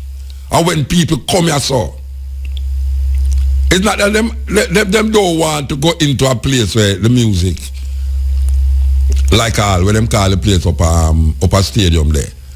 The other day 5,000 people cramp up in other place. The other day me go a Errol Dunkley birthday bash. I have never seen so much people in a Ronnie Williams Center from I go a Ronnie Williams Center. And I can't right here is about 5,000 people they there. And when I go in there, you can't see the show properly because you have people stand up on the stage with them little Galaxy phone and take them own little showpiece picture up on the stage. The people them say, sit down now. Every time you have to tell a man, hey, move out of the way now, you don't sit up in front of me. Hey, put your chair over. I mean, why is it that this have to go on? When you look on the stage, it's not only the artists and the musicians up on the stage, you know. You have people there who claim, say, I don't know where they are on the stage. Most of them stand up in front of the stage with them camera, with them phone, and shoot the show. And you sit down over there, so now, you have, because you want to see, you have to get up. And when you get up, you're a man there, you know. Hey, sit down, man, you know, say they black me. And it's just confusion. Because the place is not designed to present a show like that. The place is not designed to keep show like that. You know? And we keep seeing them do these things. A build sports center. Some of them are rotten. No sports, no keeping of them. And something where happen, Jamaica, Kingston, them say the UNESCO as the Kingston, what them call it, some entertainment area or something in a Kingston. Because so much activity are going on in Kingston, so much different musical, this and theatre and all them something there are going on in a Kingston that them say yes, Kingston is really alive and well and nice, you know, see, them have different things that go on in Kingston. Them have Kingston on the edge. Them have all sort of thing. Kingston this, that, all sort of thing. But we don't have a place to present the music. Every time a man will keep show, he have to build up stage, he have to build up light, sound, this and that. Jump up the cars of the show. It's time the government of Jamaica, and now we say the government of Jamaica, we see now a new party come. Where's the recycling at the same party them still? Them a recycle party. Them recycle the party now from PNP from JLP to PNP back to PNP to JLP. Them recycle the thing now. We have the same people them who was doing the same thing and never get no result. So them come with a different talk now, which is the same thing, but it's just different way them attack the thing.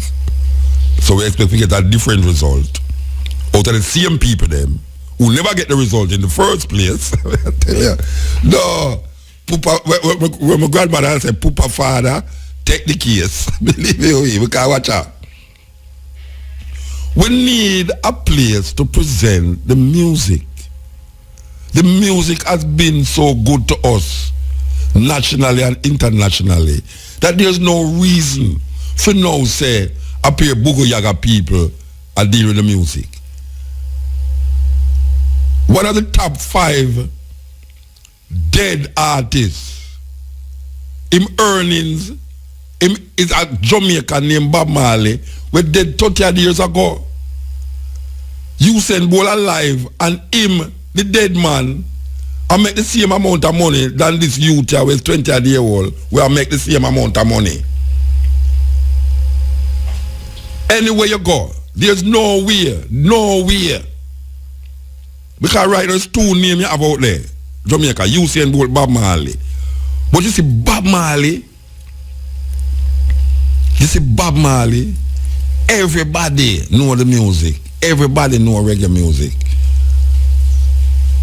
And right now, we say, it's like a disrespect still a go on. It's like a disrespect, total disrespect a go on with the music. That you could have built so much sports center. And most of the time when the sports center use, it's music playing there.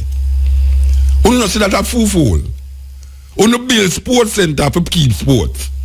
But most of the time the sports center accommodate a musical show. You know, no madness that. A madness that. Oh, you don't see that. Oh, you don't see say something wrong. Count how much sports center want to build. The last big one, who did build the one at Trelawney? The PNP government did build the one at Trelawney. Them build this big thing at Trelawney. And the biggest thing about keeping there was the show where them keep in there to start up the thing where them cricket, them cricket, World Cup cricket thing. Yeah. Them build that to put that in there. And the biggest thing going in there was the show where them put in there with Lucky Dube and whosoever did on the show. And now we say every year Jazz and Blues keeping it. It's a music show that. How much sport activity play in a Trelawney? How much sport activity for the year? To be honest with yourself now. How much sport activity go on in a Trelawney sports center? How much sport activity go on in an arena? Up here expo me see in there. Car exposition, food exposition and all them things there. The one next door, the complex. Every time them a keep a dance, Guinness this, that, in that center, how much sports thing go on in other places for the year. And I can tell you twice the amount of session, dance, show, keeping at the same place, sports center. Then that don't look funny. I don't understand something wrong with me. Something wrong with me. Something wrong with me if I look on it that way there. Look on the one when them keep put a Sligoville. I appear Chichi up there. I'm not talking about Chichi man need. I'm not talking about Chichi, the insect. When nyam out the wood, them nyam out everything and nyam out all that of thing. The biggest thing ever keep up there is a show. The biggest thing ever keep up at Sligoville is a show. It never make me keep no show. Me want to come off of this argument here. But from the start of the program, I said how much years now, I said how much years, I hear this, that. Miss Babsy Grange, me like you very much. And you have been this way before in previous situation where you were the Minister of Culture and you were the Minister of Entertainment and Sport. You have been this way before. Them get rid of you. And then bring in another lady named Lisa Anna. Lisa Anna don't have a clue about culture. She don't have a connection with no artist like how we know you, Babsy, have with the artists them over the years.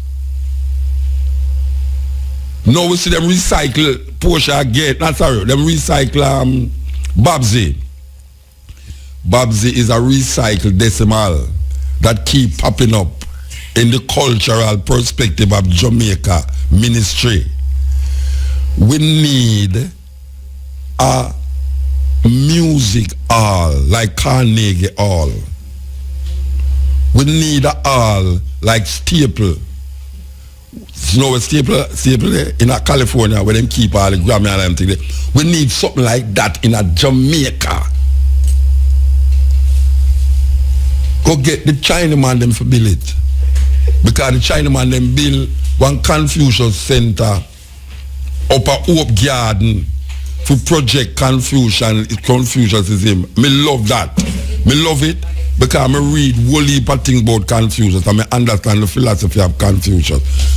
We need a music center. Babsy Grange. Don't make them recycle you and you come again and keep another sports center, you know. We don't want no more sports center in Jamaica. We want a place to play the reggae music. That when you go in there, you see the set there, so lighting and everything up to date, 21st century technology. We have Jamaican man who can do these things. Bring in anybody where you want, from France, Germany, anywhere you want, from Mars, anywhere. Bring them in. And no say, it will be quite appreciated. Very appreciated, like how we appreciate the Emancipation Park with the gay guy was up there all the while. Can't have a erection standing up in front of this woman on the chairs. You know, like you tell me brother over there can't have an erection right now. What kind of brother that? You know? I feel comment on this thing all the while. The man stand up there much years now. That's why the gay guy them love the statue. Because here's a woman with a love shows breast in front time and he might look up in the sky. What kind of man that? The want a man come there and box him with one of the tree them. It's a terrible thing. But the park is well used. All the uptown downturners them who want to feel like them are exercise and a jog. Any given time in the evening, you see the car them park over the other side and everybody's jogging round and round the bush because them afraid so them go have heart attack, so them must strengthen out themselves and live. And when them done, them go eat a burger across the road. After them done jog, them eat a burger and a Pepsi Cola. And after that piece say, yes boy, tomorrow come back again 6 o'clock. And you have also talk to me. That is a well-used park. That is what the park's supposed to be used for. It reminds me very much of Central Park in New York. So, we'll come off of that now. We'll come off of it. Believe you me. Babs Grange, over to you. And anytime I see you again, I'm going to bring it up in front of you, know, believe you me. And I know, say, you have some ardent listener in your office when you left Steppn Razor. And I know to them I'm going to tell you, as a matter of fact, I feel say, y'all listen now. Sweet me. Yeah, yeah, yeah, yeah. Yeah, yeah, yeah, yeah. Yeah, yeah, yeah, yeah.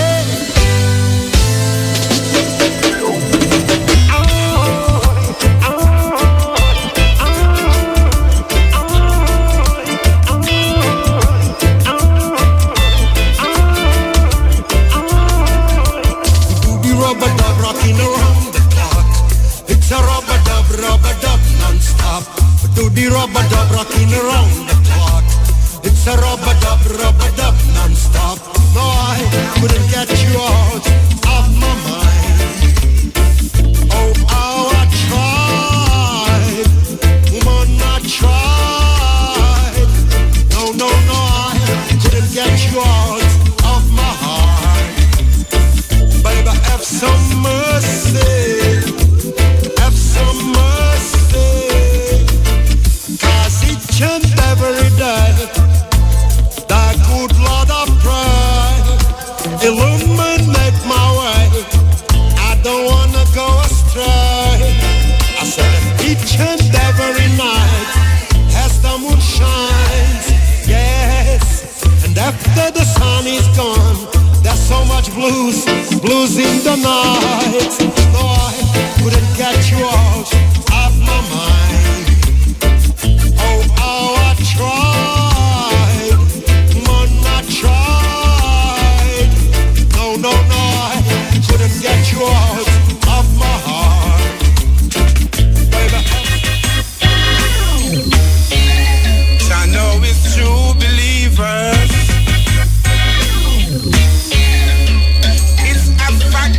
I was born, grown and also in this ticklish ghetto.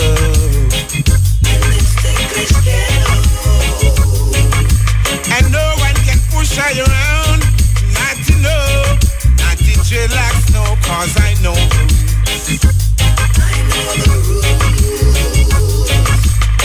People got to work in the burning sun. And when we get to pay, we got to take home some. 'Cause by the sweat of our brows, we shall all eat bread. So work hard, not to work hard, yes.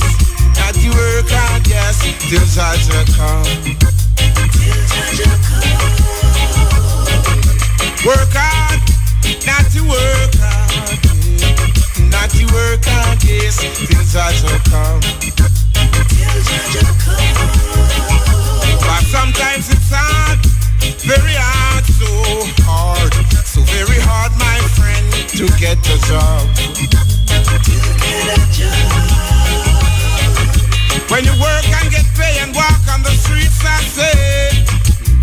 they all want to shoot you down. And that is a plot why people got to work in the burning sun. And when we get up there, we got to take home some. Cause by the sweat of our brows, we shall all eat bread. So work hard, not to work hard. Not to work hard, yeah, till Jaja come. Work hard, not to work hard, yes. Not to work hard, yeah, till Jaja come. Not to never get weary. Never yet, never yet.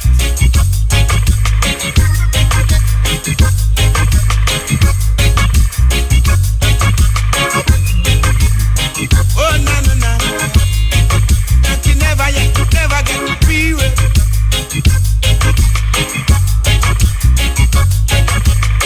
People got to work in the burning sun. And when we get up there, we got to take home some. Cause by the sweat of our brows, we shall all eat bread. So work hard, not to work hard. Work hard, not to eat till Jaja come.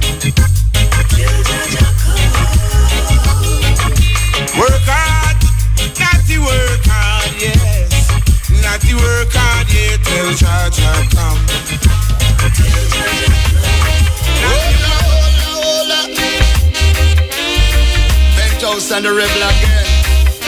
Hola. Since you can pray, why you are worried? Call out the prayer warriors, them in a hurry. And don't make negligence harm you. No pretense, member, me want you. No mortgage your soul cause you don't have no money. Trees bear fruits and a bees make honey. And never be insecure. Divine powers is ever pure and sure. Jah is always there. You think you're on your own, but you are not alone. Jah is always there. You think you're on your own, but you are not alone. You can be broke, but never you be broken. One door closed and many more open. Don't break down, break through. Lots of work we got to do. Oh, and nothing beat a trial but a failure. But you should never fail to try. Always take the teachings from nature and wipe the tears from your eye. Jah is always there. You think you're on your own, but you are not alone. Jah is always there. You think you're on your own, but you are not alone. Alright. So never shine and it never miss a moment. The wind control your opponent. Rain impartiality never stop. It makes sure it fall on every man house top. When you walk through the valley of the alley literally and think you have no company, eventually somebody, not your mommy or daddy, will guide your step to safety. And I know that he will never let you down. Constantly patrolling somewhere on the ground. And it no matter what boss and brag, we never grudge no man for where them have. Because Jah is always there. You think you're on your own, but you are not alone. Jah is always there. You think you're The man called Rebel. You are not alone. Tony Rebel, that is. Since you can pray, why you are worried? Call out your prayer warriors, them in a hurry. And don't make negligence harm you. Don't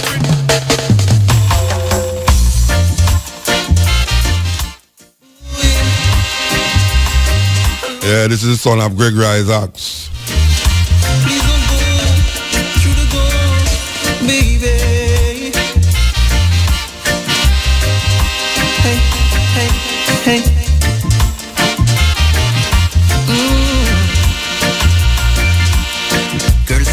Sometimes I wonder if you care.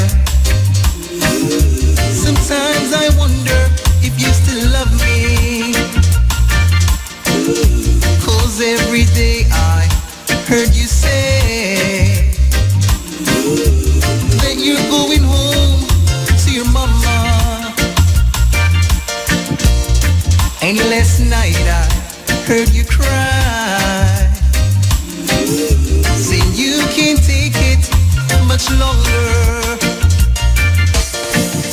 But if you leave me right now, girl, I will be in sorrow. You know that if you leave right now, there won't be no tomorrow. Oh no, if you leave right now, my life will be in misery. And what did I do to break your heart? Please tell me the story from the start. 'Cause I'll try my best to compromise. I'll even make a sacrifice.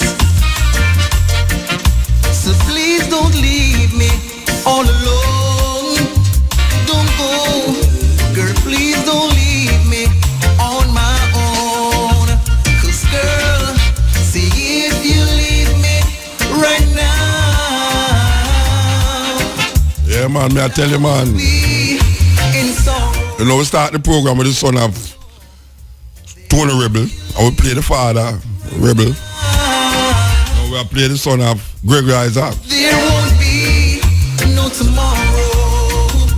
Oh no, if you leave right now.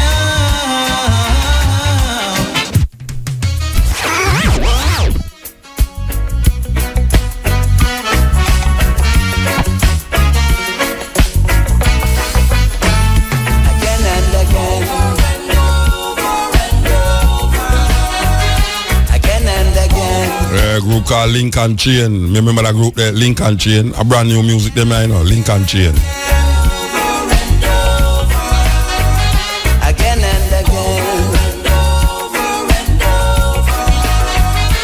Kings and queens, home in Africa. Prince and princess in Africa. We live in royally in Africa. Before the big ship came. Yes, stop them quarreling and listen to the phone. Yo! Greetings. Yeah, man. Muta. Yes, sir. Rasta Black. Ah, yeah, man. Blessed are you, do, man. I'm blessed. So what you say? You know, I just got a call that you would like to talk to me. I just saw my yesterday, I was talking last night about how come dead people vote. And I hear say you call to explain how dead people vote. Dead people? So that's why, yeah, because that's why I call you back. Because them say, you going to tell me how dead people get to vote. No, it wasn't the dead people part. I heard you spoke about. Which one is that about? You spoke about how people know who people vote for. No, me I talk about how them spend how much millions of dollars to upgrade the electoral system. And you still have people, dead people pan the system. And not only have it pan it, but them also vote. You never know about that? You never know about it? No, I've heard the rumors like that, but I've not encountered any dead people walking up to the place and vote. No, no, Bridget, I don't know. Yes. Asta Black.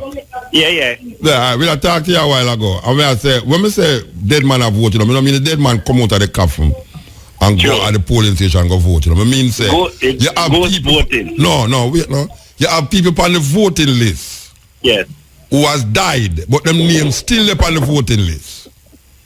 And what is happening, there's a fraud thing going on where I don't know where it's coming from, but people use those names off of that voting list of these people who died and vote for them in them space. That's why I said dead man a vote, meaning that don't mean that the man literally get up out of coffin. I'm just talking about the name of the person is still there on the voting list even though them dead. And them end up be part of the voting population. Well, you know, one incident I have encountered, and it's right here in Katrina. A Rastaman house, a relative of his passed away, and they bring, prior to the election, they have the name of the person on it and the people who they want that person to vote for, the person who they want that person to vote for, and he sent it back. A prominent Rastaman in Montego explained this to me, and he was confused also. How come the electoral office of Jamaica did not know that that person passed away? And spend so much money. Them say them spend so much money for deal with the thing. Yes. So I think they send out some people from the electoral office to go check the house whenever. They're signing up somebody new, but they don't go back to check and see if that person's dead. And I think maybe the government need to set a thing so that when the person dies, they send in to the electoral office, or it is announced somewhere in the system that that person passed, because maybe that person is still collecting social security or pension or whatever from the government. Continuous, and somebody is eating that food, which is illegal. That happened to people that are still a collect pension. Yes. So we need to look into that, Muta, and that's why the third force was created outside of the JLP and PNP to look into those things. Let me ask you a question since you're there, so. Why you choose to run upon the NDM ticket as an independent man? There's 3 official political parties in Jamaica. The PNP, the JLP, and the NDM. Now, everyone you talk to is saying that independent will never go anywhere. I say, okay, since this establishment is there, with the amount of signatures they get to create an establishment, I say, all right, then let's who have created a Jamaica Alliance movement, bring all good people together. Let us say, all right, let's work with the ones that we don't, the one that we like, and the ones that failed us so far, which is PNP has failed the people so far. And now let's work with something new. Give young people an opportunity to have their voices heard. And that's why I choose to bring all independent-minded people together under one established NDM. NDM. So now, your voting ratings jump up. You get more vote because of that switch. Well, you know what? I don't think it's a switch. I have never switched. No, but you wasn't in the. No, when we said switch, we mean say you was running by yourself and then you joined the NDM apart for them ticket. So yeah, I brought more people in to represent the people of Jamaica, because I did not go out there by myself. Yeah, I understand what I'm saying. Did you get more votes because of you moving? Yes. Yeah. Right. And the next thing that is good, I know they couldn't start the counting, the ministerial counting without I am there, and I didn't know that, because usually the press, the media is saying JLPNP only, not anyone else. Yeah. So I didn't think I was significant in the recounting because my little bit wouldn't make no difference, because I didn't trouble any of their votes. Okay. All people who didn't like JLPNP voted for Rasta Black and the independent brethren from PPP. Okay. So we know that we didn't trouble them at all. Yeah. But the good thing at the recount, I realized that the judge okayed a ticket instead of the X, because somebody showing the intent to vote for that person did not use the X. They used as a right symbol.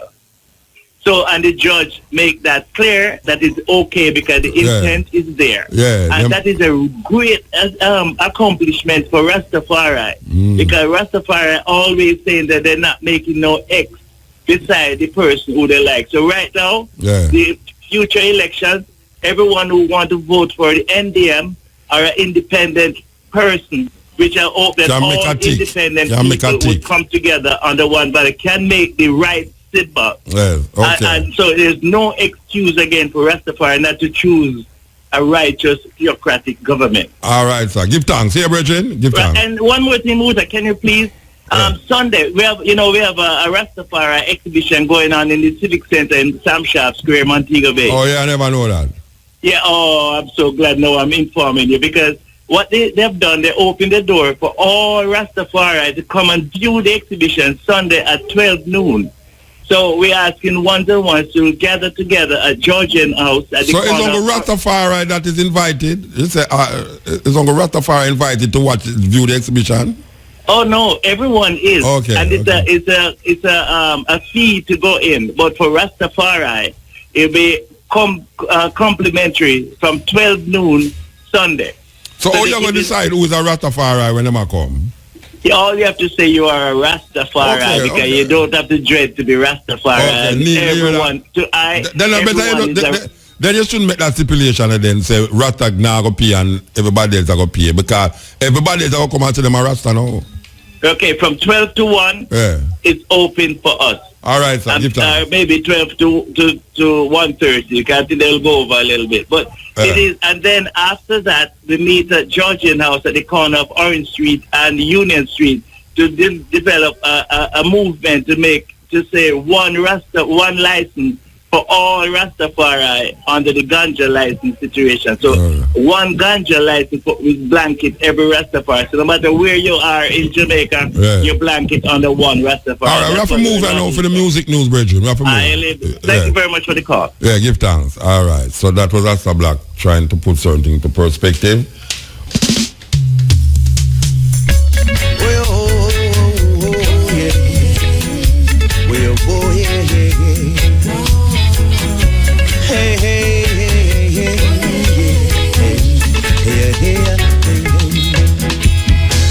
Let's live a life by doing good each and every day. Arise and give thanks.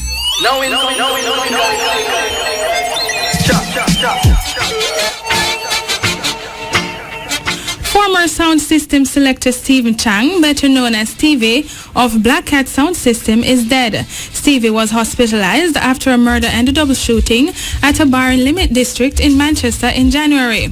Gangster, who was once a part of the Black Cat Sound System, says Stevie was someone who wasn't troublesome, is undeserving of a death in this manner.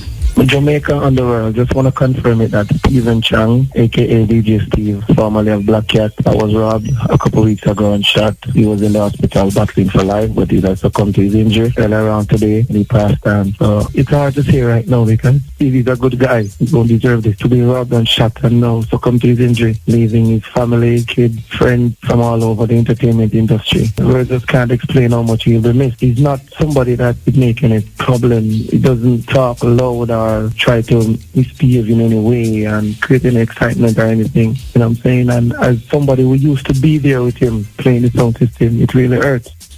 Selector Pink Panther, who was their mentor, says Stevie was a very good friend and co-worker.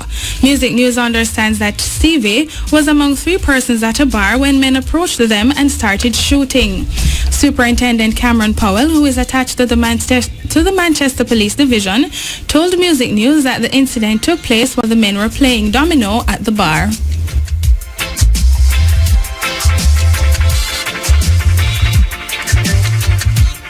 Dancehall entertainer Kaleido is battling racism in Germany where he is doing shows.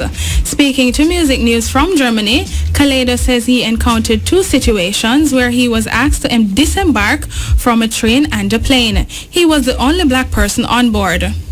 I was like on a train, and they're searching. They come through the train and decide, they want to search me, and I said, for what? They said they're just searching to save refugees run away from Africa into Europe. So I showed them my papers and they still take me off the train and bring me to the police station. Then after them search me and all, them bring me out somewhere and leave me somewhere which I don't know how to find my way home. And I even told the police that, look, I don't know where I'm at. And they still don't care. They were like, oh, go and ask somebody. To me, it's like racist because everybody on the train white and I was the only black person on the train.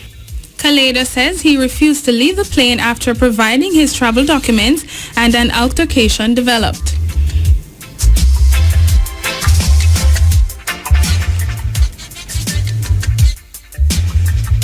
The same situation occurred while I was on the plane. You know, some other white folks said I must get up out the seat because it's their seat. And I said, look, I have my ticket for this seat. Then somebody who's to have gone and check ticket or give an instruction on the plane said I must get up out the seat and come. They want me to come off the plane. I said, look, I'm not coming off. So it was a big fuss and cuss in the plane before I decided not to come off the plane. There I was on the plane again with only me as a black person and everybody white. Kaledo also added that he was traveling with his DJ City Lock, who was also white, but authorities refused to take that into consideration.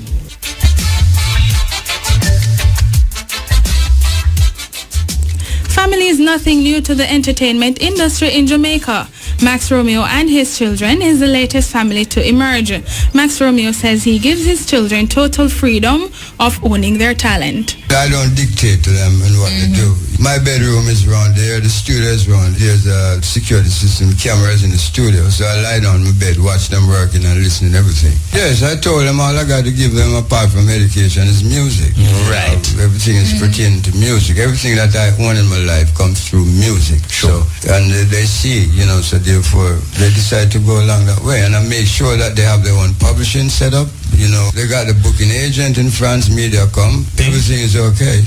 Max Romeo has been in the entertainment industry for over 52 years.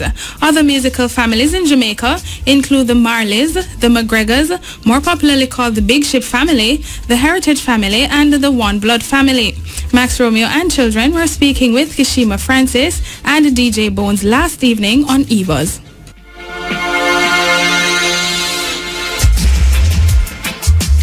Hey party fans, draw close or turn your radio up for the 411 on What's Poppin' this weekend.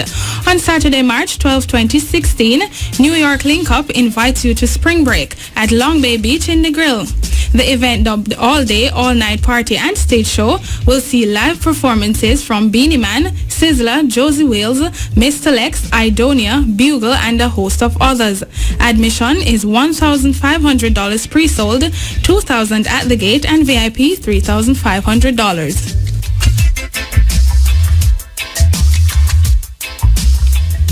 On the international scene, rapper Lil Mama has been arrested after she was caught speeding in New York. The 27-year-old rapper, best known for her 2008 hit Lip Gloss, is in a NYC jail after doing a little more than 10 miles over the speed limit. Cops told TMZ she didn't have a driver's license. Lil Mama was driving in Harlem around 4 o'clock this morning when cops stopped her for doing 38 kilometers per hour in a 25 kilometers per hour zone, according to New York police. Following checks, cops discovered that her license had been revoked.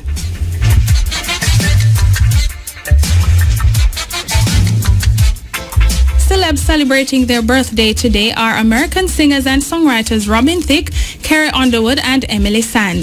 This day in music in 1997, American rhythm and blues singer Laverne Baker died from a coronary complication. She was 57 years old. And in 2005, Michael Jackson arrived in a Santa Maria court for his child abuse trial.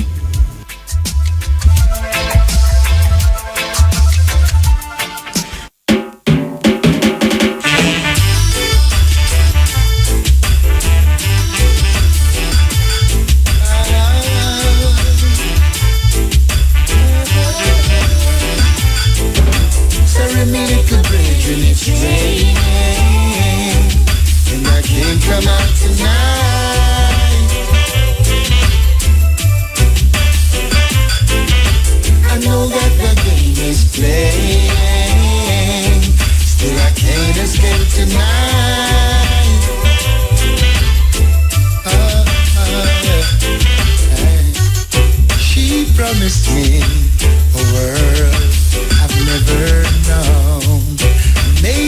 myself ready to journey the unknown. Listening to the man called Barry Salmon. Yeah, blessed. Hello, Muta. Yeah, blessed man. Yeah, man, this is DJ News Reporter. You know from America, my brother? Eh? This is DJ News Reporter. You know from America yet? DJ News Reporter? Yeah, man, they said when they call when the 25th election, when I say, they tell you, say, you have to start the record. Yeah, man, big up Muta upon Steppn Razor. This is DJ News Reporter. This is all about the big guys. Don't mention Tibal Encourager. Read him. Yeah, man, this is DJ News Reporter. The girls have approached us saying, I've been whispering going out to the media. Come now. So, in the internet with the 2 phone number. You understand? Okay, sir. So, me, I play to you now to play because my relative them ask when I call it from foreign, so they want to hear it because everybody love it. Everywhere we play, Dragon Force, I pull up it 17 times in the sound. The way I send it, the people who want, the way I send it to them email, let them listen to it personally. You are the right person that this Jack in the boss. No, what I say, no man, you tell people that call you for say them want to hear it. Yeah, because so you don't send it to them, man. Mota. Yes, sir. You are the right person to boss me, my brethren. Boss you. You are a real big man, yes, sir. Oh yeah. So, I tell you, there are many more to come, but more are you. Highlight me to the whole world, so I'm actually... But me don't know that tune the way you talk about in my email. Me don't know the tune you talk about. Then, that's what I tell you, how we start. Yeah, but if me don't know it in my email, how me gonna know it start? Me have to go see it in my email before me punch it and say, me gonna play it for hear it. That's what I tell you, how me started. I have a phone number, a 2 phone number there, like man did the cell. One start... You send, wait the whole on it. You send an email, and the email have your line and digital number. So when I look for the email, I must look for your line and digital number. Yeah, with my address, everything there. No. Don't me have to open the email to see the address? Me email the record. No, when I ask you. We have it. Me have to open the email to see your address, or when me go up on my email, me go see the address, the email. When you go up on my bar, then you don't understand anything more, man. I look into my bar. Yeah, but me don't know what me I look for when me I look for the email. What me I look for? DJ News Reporter. That's where the email coming at, DJ News Reporter? Yeah, it come at DJ News Reporter. Then that me I ask you, man, where me feel look for? If me look for DJ News Reporter now, and then when me open it, me go see the tune. Yes, my brethren. Man, and thanks. All right, me look for it. You all right, further on? Yeah, man, me all right, man. So, master, we party lose, but we still lag on. Who for party lose? Eh? Who for party lose? Me and my crew. The way I say we for, like me, I'm involved in it. No, man, me why involved in it. All right, sir, all right. So if we go back to you. Make myself ready to journey the unknown. She promised me ecstasy, said it with sincerity. The things she said she'd do for me, oh so secretly. Yeah. Oh. Yeah. Oh. Muta. Yes, sir. Can you hear me? Yeah, man, I can hear you, man. Alright, perfect, man. My name is Dice, and I'm calling from Los Angeles. And, I catch you sometime on YouTube. I notice you and Dr. Chisholm, Dr. Clinton Chisholm, and Ian Boy, going back on Religious Hard Talk. And I want to say to you, man, I appreciate the work that you're doing in Jamaica. And the reason why I call is to not only to support you, but to tell the truth. Indeed, you are correct. Dr. Chisholm and Ian Boy, I don't know where they get the information from. You see, I was a Christian for 29 years, and I finally wake up when I begin to investigate the Bible myself. I don't know why these guys think that they are correct and Mutabuka is wrong. First of all, I'm not a dread, so if anybody should think that, or he's calling in and supporting Muta because he's a dread, no, I'm not. All right, but the thing is, the truth is the truth. Jamaican people need to wake up. There's nothing in that book called the Bible is true or holy. The Bible, there's only a few points here and there. They may have truths in there, but for the majority of the part, it's all lies. Adam and Eve is actually is a god in Egypt called Atum. Atum, the word Atum created the word atom, which is the Greek word, which is the English word called Adam. And Eve, the word Eve is evolving. Inky and Nitti. If you look at the story of Inky and Nitti, the ancient Sumerian story of Inky and Nitti, Nitti is called woman of the rib. It's the same name that they give to Eve. Inky is also called woman of Eden and the mother of all living. That's the same name they gave to Eve. If you look up the ancient Sumerian story, Inky is a god, and there's another supreme goddess called Nin-Hersa. Look up that ancient story, you will see the parallel between Adam and Eve in the Bible and the story of Inky and Nitti. They also crossed that story over with Ramses. First of all, his name is Ramses because you have 10 Ramses between the 18th and the 19th dynasty that ruled in ancient Egypt, or the true name Kemet. And they crossed that story over there, and because goddess Shishak was given Ramses II, Ursa Mahatma set Steppn, that's his real name. All right, me like what you're saying about that lecture, they not going to work now the day you're still, you know. No problem. Yeah, take long, but me like what you're saying. Me like what you're saying.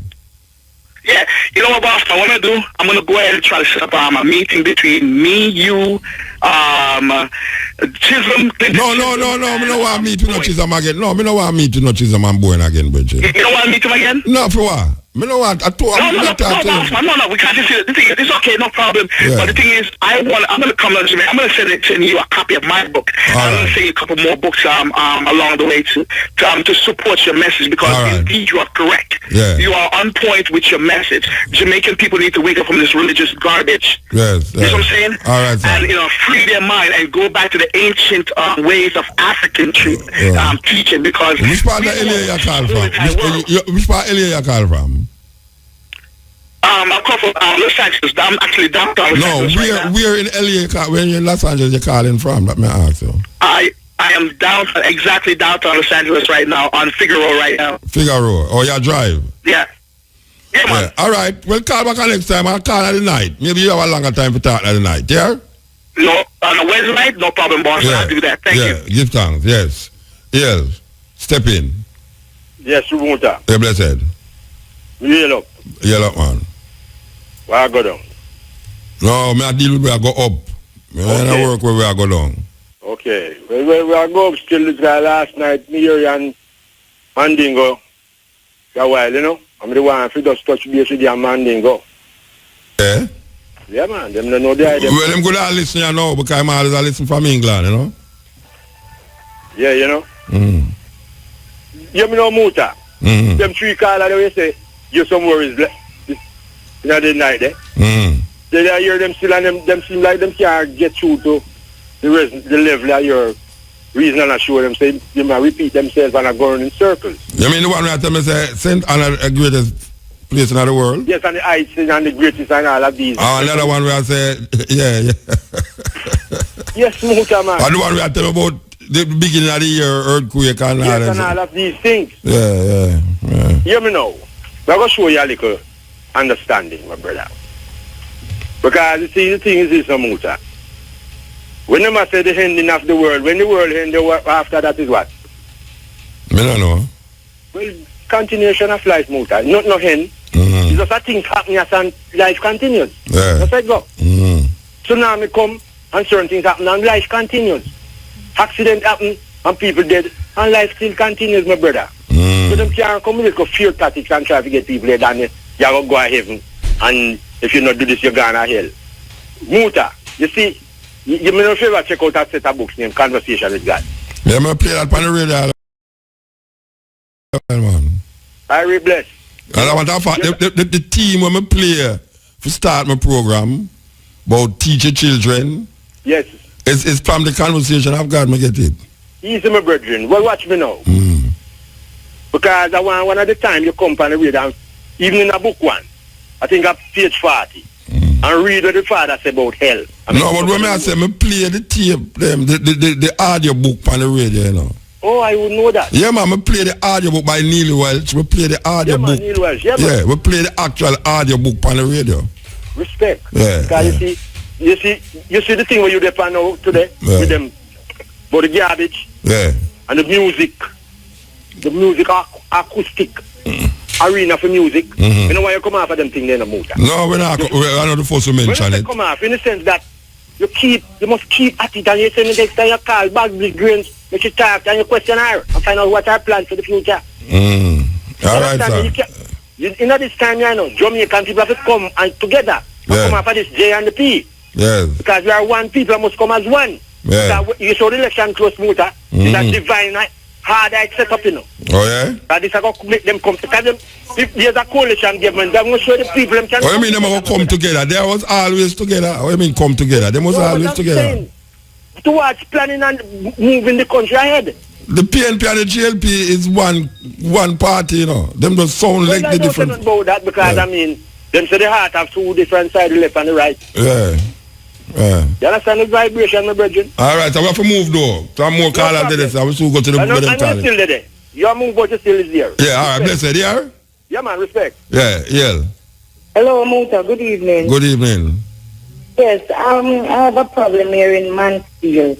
Mansfield? Yes, Mansfield, right. Yes. All right. The Mansfield district. There's a basic school down there, and I have a 3-year-old son going to the school. Just start school January, and every evening he complain about getting beaten at school. Hey, them a bully him? The teachers beat him. Oh, the teacher beat him? Yes. Okay. Anyways, he complained to his daddy because he's not in the country, and I decided to check it out. So last week Wednesday I went there to confront the teachers, and they all denied it. I asked my son to show me which one of the teachers, and he pointed on one of them. He's supposed to be the principal. All right, so him have the bruise. Wait, hold on. Him have bruise on him body? No, he doesn't have any bruise. But then how you know so them beat him? Because a lot of teachers, a lot of other children complain about it also, and my daughter even went down there one morning dropping off my kids to my son to school and saw one of the teachers slapping the child. And that slapping the who? Slapping the who? Slapping a child. Wait, we're not talking about a child. I ask you if your child, where you say them lick, if him have a bruise on him. No, he doesn't. So how you know say them beat him? But Muta, you know say Timmy can get lick and get bruised, don't he? No, wait, no, me ask you, how you me never say them can't get lick and not get bruised. I say, how you know say them beat? He doesn't have a bruise. Yes, so how you know say them beat him? That's what I ask you, how you know say them beat him? Muta, him complain every day. Him complain. So him tell you say them beat him? Yes. All right. So and when I went down, just listen out. When I went down there. Yeah, but you know why you get twined up in that thing now, because you don't call the school name already. I know you tell me about the principal and all them something there. I mix up and confusion that. Because yeah, but me can't allow you on the radio to tell people say this my man do that and then them can't talk for themselves. Muta, the situation is when I confronted them, right? The principal told me that the school board told her to tell me to take my child to a special school. You understand me? I've been around from Friday. I went to the police station. I went by an office where I know a member of a group from the school. So when you go to the police station, what them say? They told me to write a letter to the Minister of Education and I should see the school board. I've been trying to get to that. The lady said... Them have a parent-teachers association at the school? That is the thing. You see, if parent-teachers... she never send home a note that parent-teachers need from his child to go to the school. Last week was... Hold on. Yeah, hold on, sister. May I ask you a question? Them have a parent-teachers association at the school? Parent-teachers meeting or what are you talking about? Association. Yes, they have a school board. No. May I ask you if they have a parents-teachers association at the school where parents come together and deal with the issues confronting the school and the teachers and pick them and thing? Well, from my son just started school January and I've never been to a meeting, as I tell you. Because she never sent home a note for school. But Mama, me never ask you if you go on one of them. At school there is. All right, so them have a parent-teachers association. Yes. All right, so here what I suggest to you now. As a parent of a student that goes in school, I think you should find yourself at the parents-teachers association meeting. Find out when the meet. Muta, yes?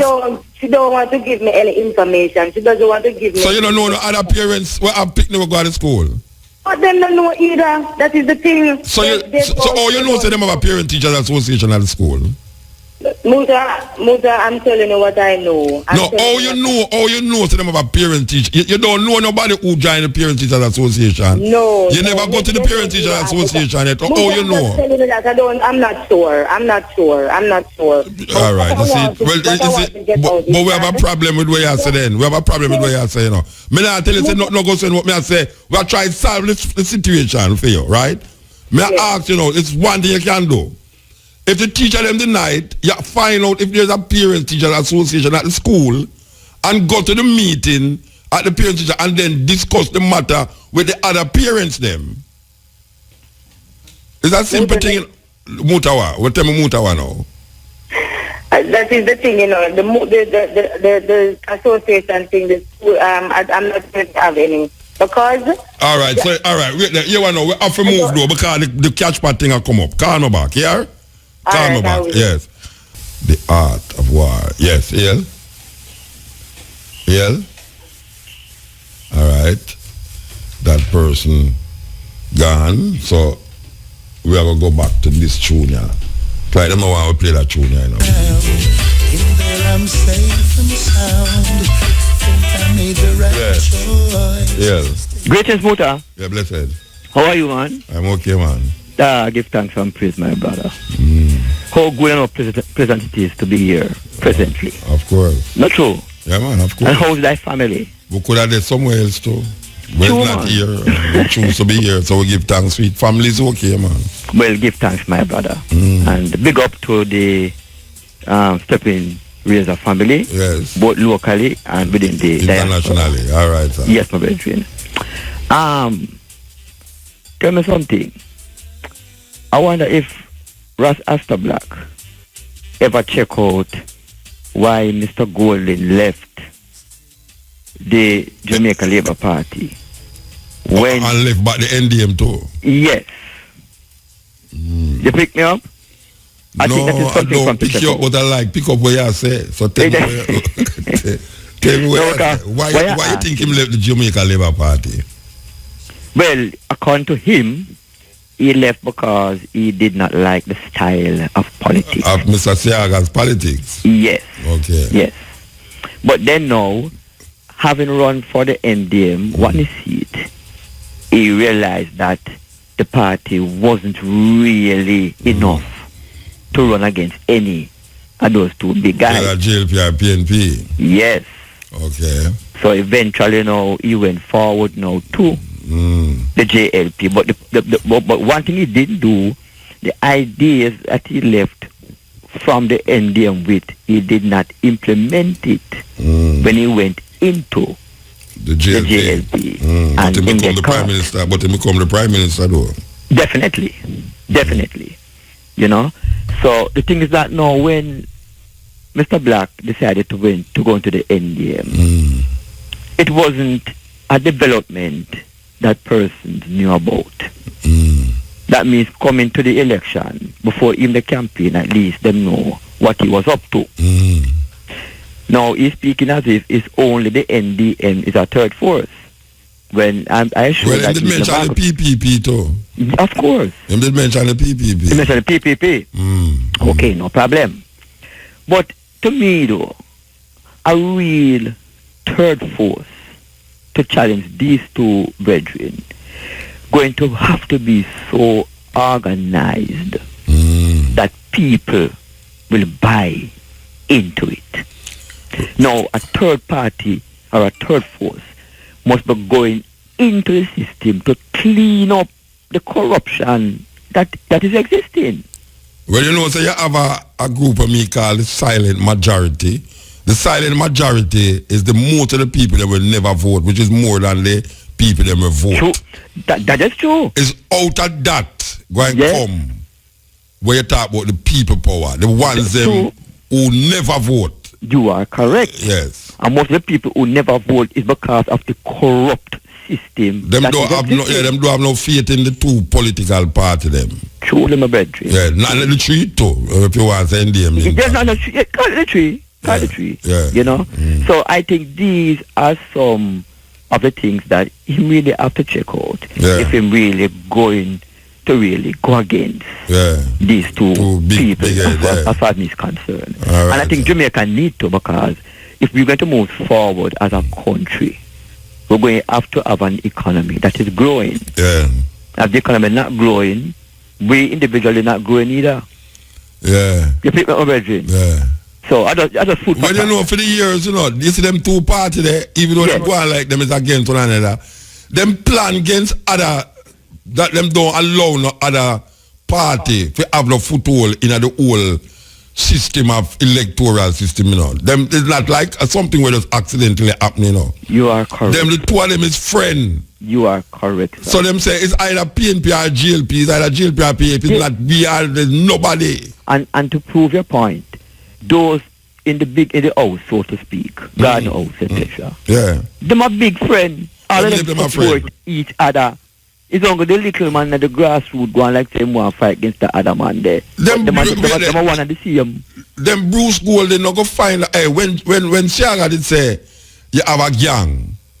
You remember the gang of 5 where them did have? Yes. Then the same gang of 5 now where in the two party them said we. Of course. Yeah, and then now when him come and come out of the party and go in our next party, you know, him come back at the same party them where him left. Yeah, man. Then the same two party them are run the whole thing the same way. And from them time they told know. You not get no different result, man. It's the same party them are run the same thing the same way all the while. Them not get no different result. That is so true. Yes.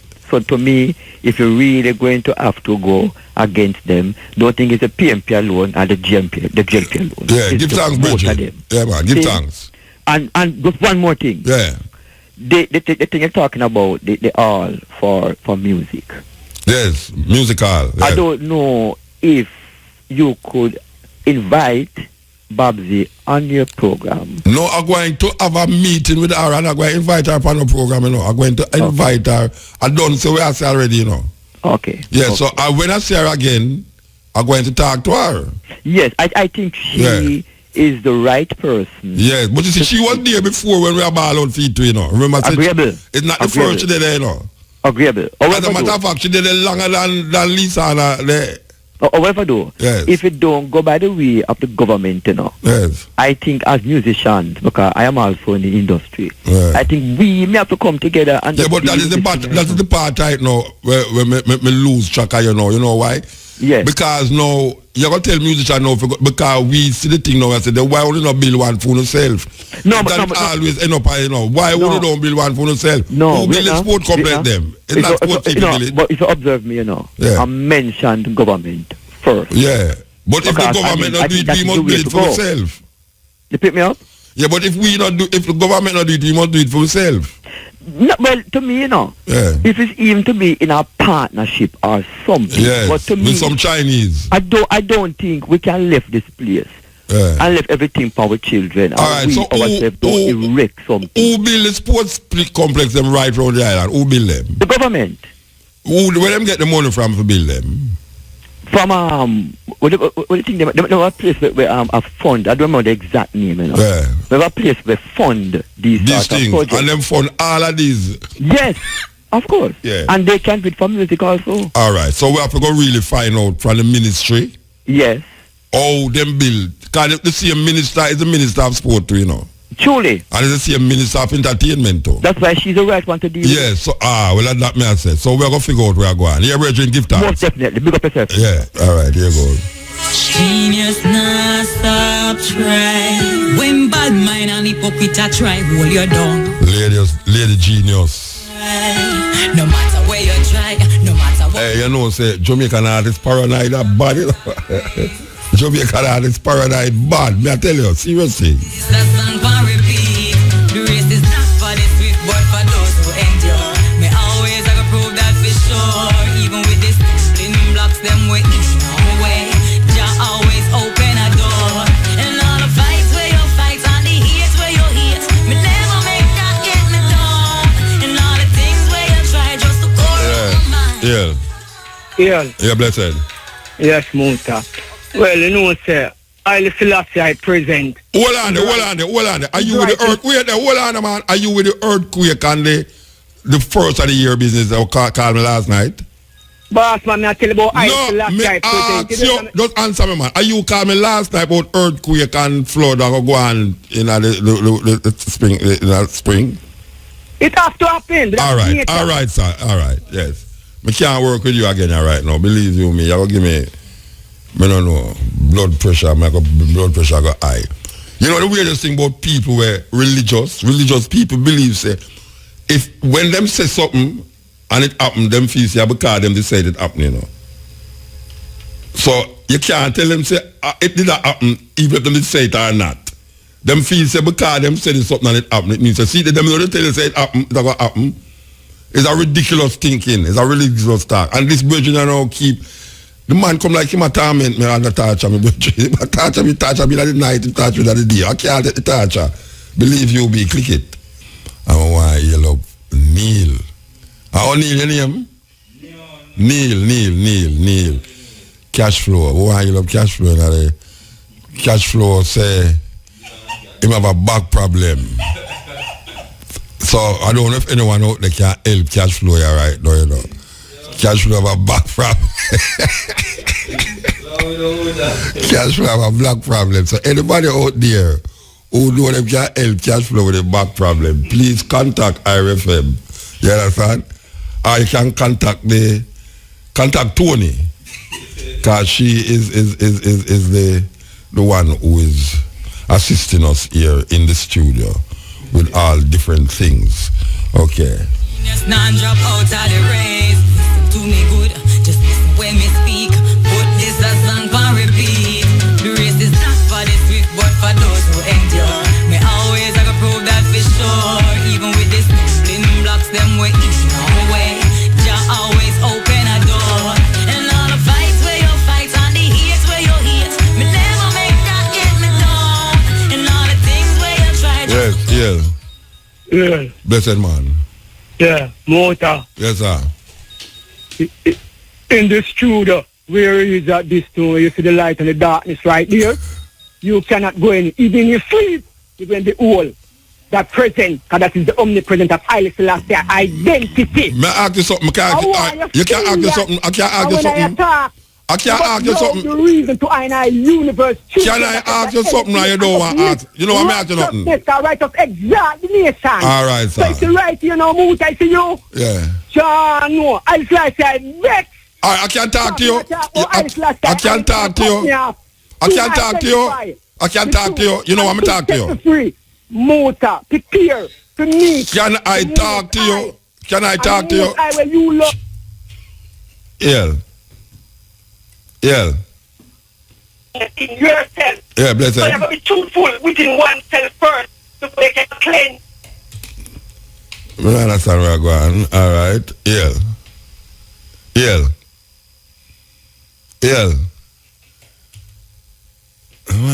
The man antagonistic here, Rasta. No, the man antagonistic in a brethren. Darkness. You don't have nothing to do at daytime, brethren. I mean, me know you're a man who sell things and things. I mean, really, you just sit on your radio and your phone and just call the radio station just to talk about where you, I mean, really, find something to do, man. Do. Me know you, long time I know you. A man who just, go plant some food, brethren. Go get a piece of land and plant some food, man. But you can't live so, brethren. You can't live so, man. Because all the way you talk, it now make your life, my life, and nobody's life better. Believe you me. So, may I beg you, please, find something to do. Constructive. Rather than just call radio station and start to tell them all sorts of things and all sorts of things. You know what I mean? I'm about 20 years a brother you call me, Because first him used to deal with darkness. And me see where I say with the argument them about the darkness. But no, he might extend it now. Yeah, he might extend it now into earthquake and lightning and flood and all them things they know. And he might tell you what Selassie I say and what Selassie I never say. Like he might have a phone number for Haile Selassie. That is, he can't give me Haile Selassie phone number, I call him and talk to him personally. Believe you me. I need to talk to him personally. Because I can't believe say Haile Selassie I Lego them things upon me. What have I done to Haile Selassie? If Haile Selassie I leech these people upon me. Do, please. Yes, Ian. Yes, King, greetings. Yes, Joshua. Rastafari, the king of creation. Nobody now leech nothing for you. They make them leech nothing for you. The prophecy have to fulfill, but don't worry yourself. But hear what you tell me last week now. You are telling them must stop tell the people them so them are African and tell them so them are Israelite. No, me not even stop tell them so. No, King. You must teach them. Teach them some of their history. No, you say me must teach them about Africa because I don't feel them history. There's nothing wrong teaching them African and Ethiopian history, but they need to learn Jamaican history too. I know that you tell me. You tell me say them are Israelite. You tell me say them are Israelite. They have the ancient Israelites. And when me ask you which part, me ask you where Israelite originate from, you say Jamaica.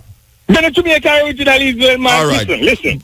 The ancient Israelites, Deuteronomy 33 verse 28.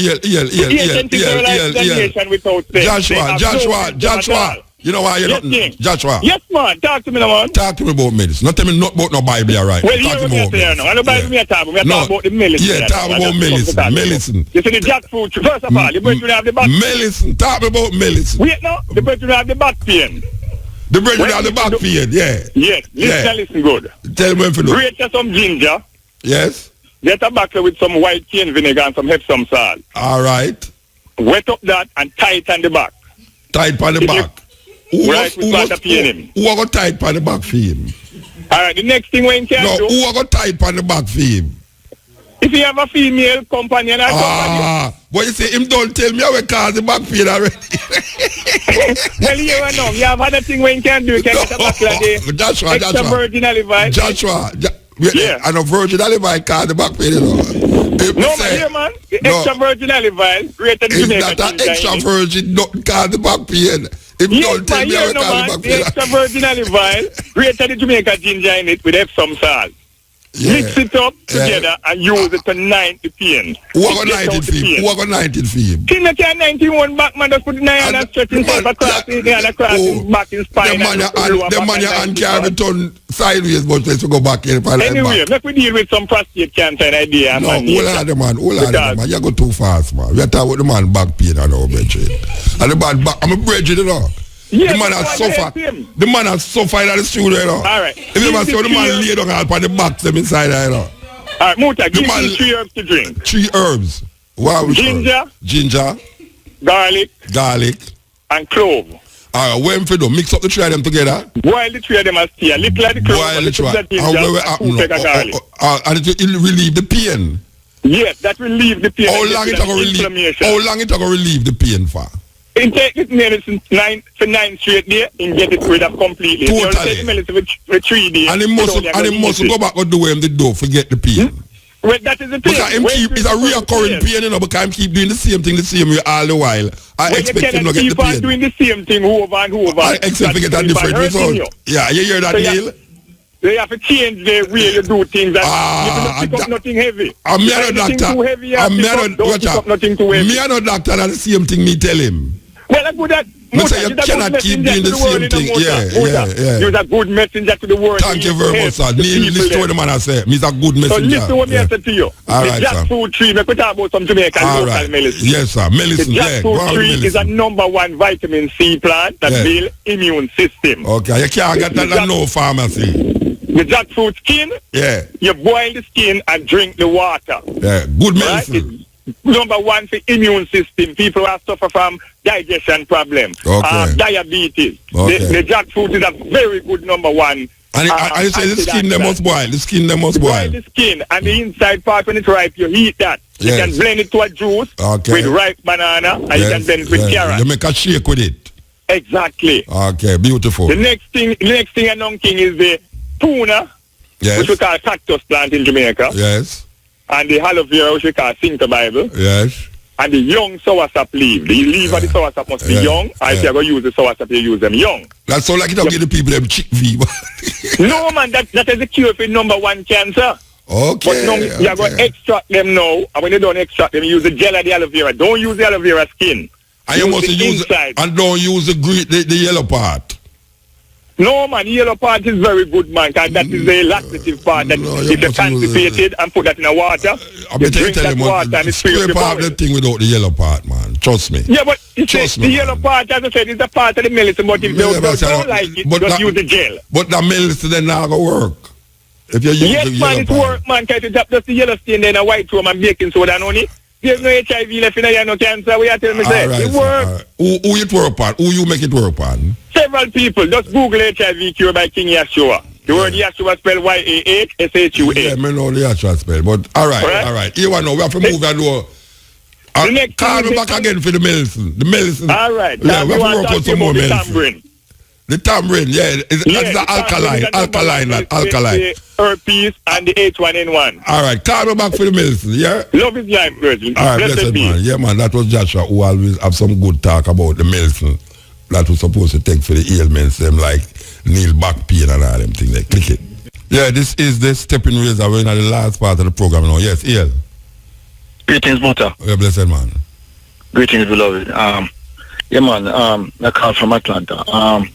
There's something I need to bring to your attention, like I said earlier. And you mentioned something about the World Health Organization.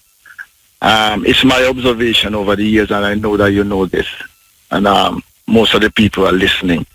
There's a global warfare that is being waged against the masses of the people of the world. And the people who are waging this war, they have a very extensive arsenal. Many weapons in the arsenal, and one of the most effective, many effective, but one of the most effective weapons they got is chemical biological weapons, like AIDS, Ebola, H1N1, Zika virus. And you mentioned something about World Health Organization that anywhere they go, they don't even have to go there anymore because they got the surrogates. Is what I'm saying. And you have these weapons. Another weapon that they use is destabilization, whether it be economic, through warfare, proxy war. That's what these people do. World Bank, IMF, UNICEF, United Nations. There's an article that came out. Several people sent it to me about United Nations armed forces and the allied forces raping little boys in Africa and Asia and places like that. So a lot of these things that used to be going on, including ISIL, they train them and they turn them around as children asses and then let go on the masses of the people. This is what these people do. So AIDS and Ebola, H1N1 and all this type of stuff, this is not no accident. This is by design. This is what I call population control. Is what I'm saying? Yeah. All right. So give thanks. Yeah, you hear me? Yeah, man. Give thanks. Yeah, man. So the people them need to wake up and because a lot of these things, like even the murder of the children, the girls in Nigeria. This is what you call desensitizing and shocking the people. You see, something was very outstanding with that lady that you interview, Muta, where she talk about the soldiers with cleaning up the place, and that is what you call programming, social programming, and desensitizing the people. So now that when the people see the soldiers coming around, they won't be afraid of the soldier anymore. But when the soldier really come for them, yeah, hold on there. So the is not the Cuban is a conspiracy against the Cuban people. Why the Cuban people them tell the soldier they must clean up. I mean not even deal with conspiracy. I mean I get into all of that. The reality is right in front of us. All right. So may I ask you now? Brazil and Cuba said they're going to use the soldier them for clean up the mosquito thing. What you say about that? Say it's not the mosquito them are clean up. It is always a hidden agenda. So it's a conspiracy I deal with them. We don't have no time, Richard. We don't have no time. It's Muta, please. No, please. The time I'm done. Man, I'm just calling to share information. Yeah, but me can't make you want to talk. But me have to talk to you. Me can't just talk. Well, you want to interject on that, bro? Because me ask you a question. You say mosquito. Yeah, but you said the lady who just me talk to about the soldier them who are trying to clean up the place with the mosquito them is a conspiracy against the people. No. I don't even mention conspiracy. You say when them see the soldier them come now for true, them now go feel no way about it. So me ask you a question. You call that desensitization. Yeah, so me ask you a question. You know this what me say. Me ask you a question. Me say the Cuban them do the same thing using the soldier them for clean up the mosquito, and the Brazilian them are using the soldier them to clean up the mosquito. So me ask you, if what the Jamaican people doing in terms of the soldier is the same thing the Cuban and the Brazilian them are doing. Okay. That's good if they're doing it for the right reason, but I'm not talking about conspiracy. No, don't really conspiracy. So I ask you if when the Cuban them and the Brazilian them are well, that's good that they use them because they sit on the so it's not the same. So the Jamaican them not do it for the same reason then. Them just do it for another reason, but the other people them are do it for a different reason. Me have to move. Yes. All right. So we can't take no more phone call. Believe you me. We can't take no more phone call. So we give thanks. We give thanks to Tony. We give thanks to Neil who are going with a bad back. And we give thanks to all the ones them who participate in the program. I said we can't take no more phone call, even though the phone are ring. We're gone, you know. We're gone. Next week, 10 o'clock to 2 o'clock, the cutting edge. Willie Williams and Herbal Perth, we're gone. To 2 o'clock, the cutting edge. Willie Williams and Herbal Perth, we're gone.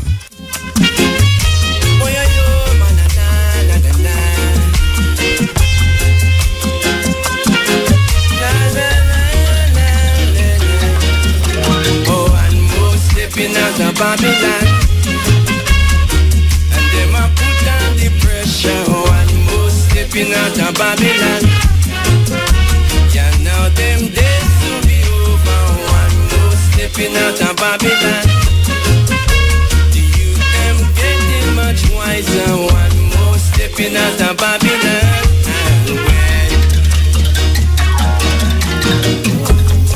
Reserve I, oh Father, for indeed do I put thy truth, my rock, my fortress, light of my salvation. Deliver us from the wicked and their evil ways. Yeah, I may say one more stepping out of Babylon. Put down the pressure, one more stepping out of Babylon. You know them soon be over, one more stepping out of Babylon. The youth them getting much wiser, one more stepping out of Babylon. Hey. How excellent is thy name in all the earth.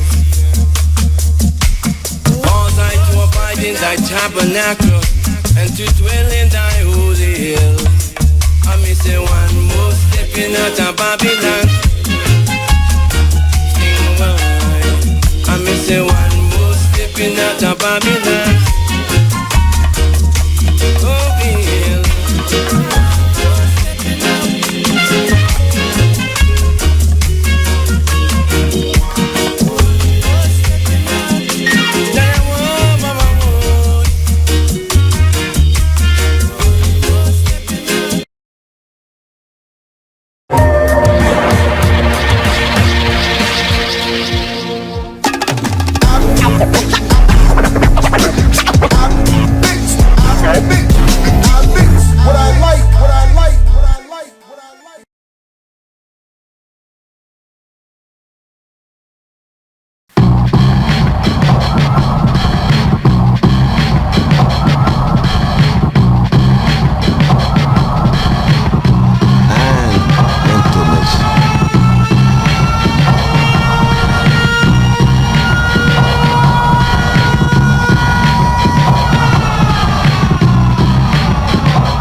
What's up, world, and welcome to this special edition of I Mix What I Like here at the Real News Network. I'm Jared Ball here in Baltimore, and what we're doing with this special edition is with my co-host here, Bill Fletcher, formerly of the Global African. We're going to have a conversation with this august panel of experts, activists, and artists about the role of race and class in this moment, the moment of Black Lives Matter and more. So, Bill, you want to... Yeah, I want to welcome everyone to this and certainly welcome our panelists. And let me just begin by just a little context, but also first an apology. It doesn't take a great deal of analysis to look at our panel and realize that there's a gender imbalance. And I want to apologize in advance. The invitations had gone out quite equitably, and we expected to have a very balanced panel. And unfortunately, things didn't work out that way. So I want to just apologize in advance to everyone that's watching this, and to apologize to the panelists. In the last couple of years, there's been an explosive change within Black America and the rise of the movement for Black Lives, and specifically organizations like Black Lives Matter.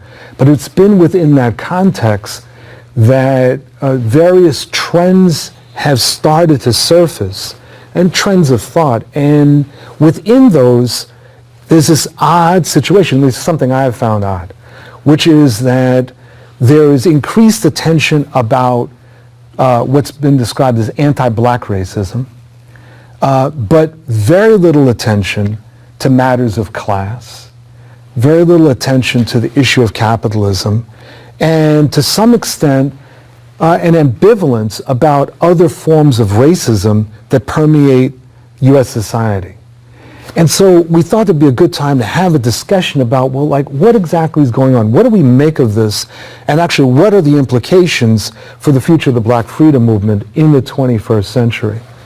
So with that kickoff, let's just start with how you all see this moment. And do you think this observation that I'm offering is on point, or am I missing something?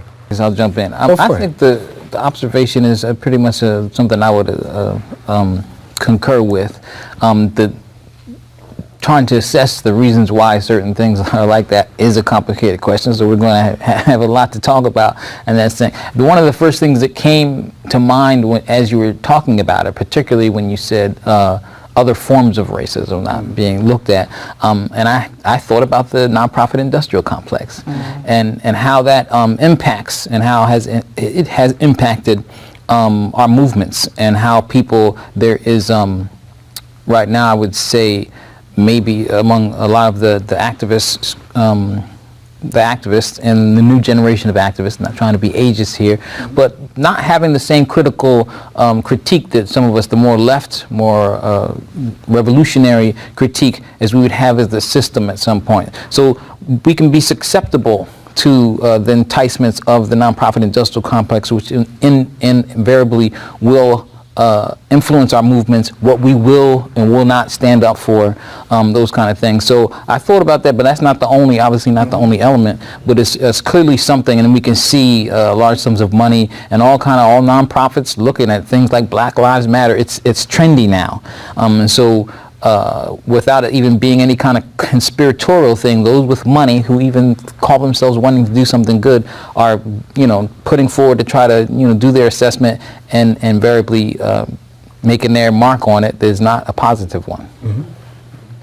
Yeah, I mean, I think very good point. I think you're right on point in terms of the characterization, and I think it's because there's something of a disconnect between the idea of anti-blackness, as people are calling it, and what I would say the reality of the construction of Black oppression in America as constituent of capitalism. So you have sort of a broad youth radicalization, I think, happening across the country. Obviously, a lot of white youth being excited by Bernie Sanders, the Occupy movement, Latino youth around immigration, Black youth around Black. So, I mean, in a way that's sort of natural because of the way capitalism is constructed, but without sort of a systemic focus of anti-blackness as constituent of capitalism and imperialism, it allows you to put everything where, like, Black class oppression, the oppression of Black workers, is just framed under anti-blackness, not framed in a broader context. And I think we're missing the lack of that broader context makes it much more difficult to make, some sort of strategic alliance between, say, Blacks and Native people who face an extreme amount of racism and oppression in a lot of times a very similar way. Mm-hmm.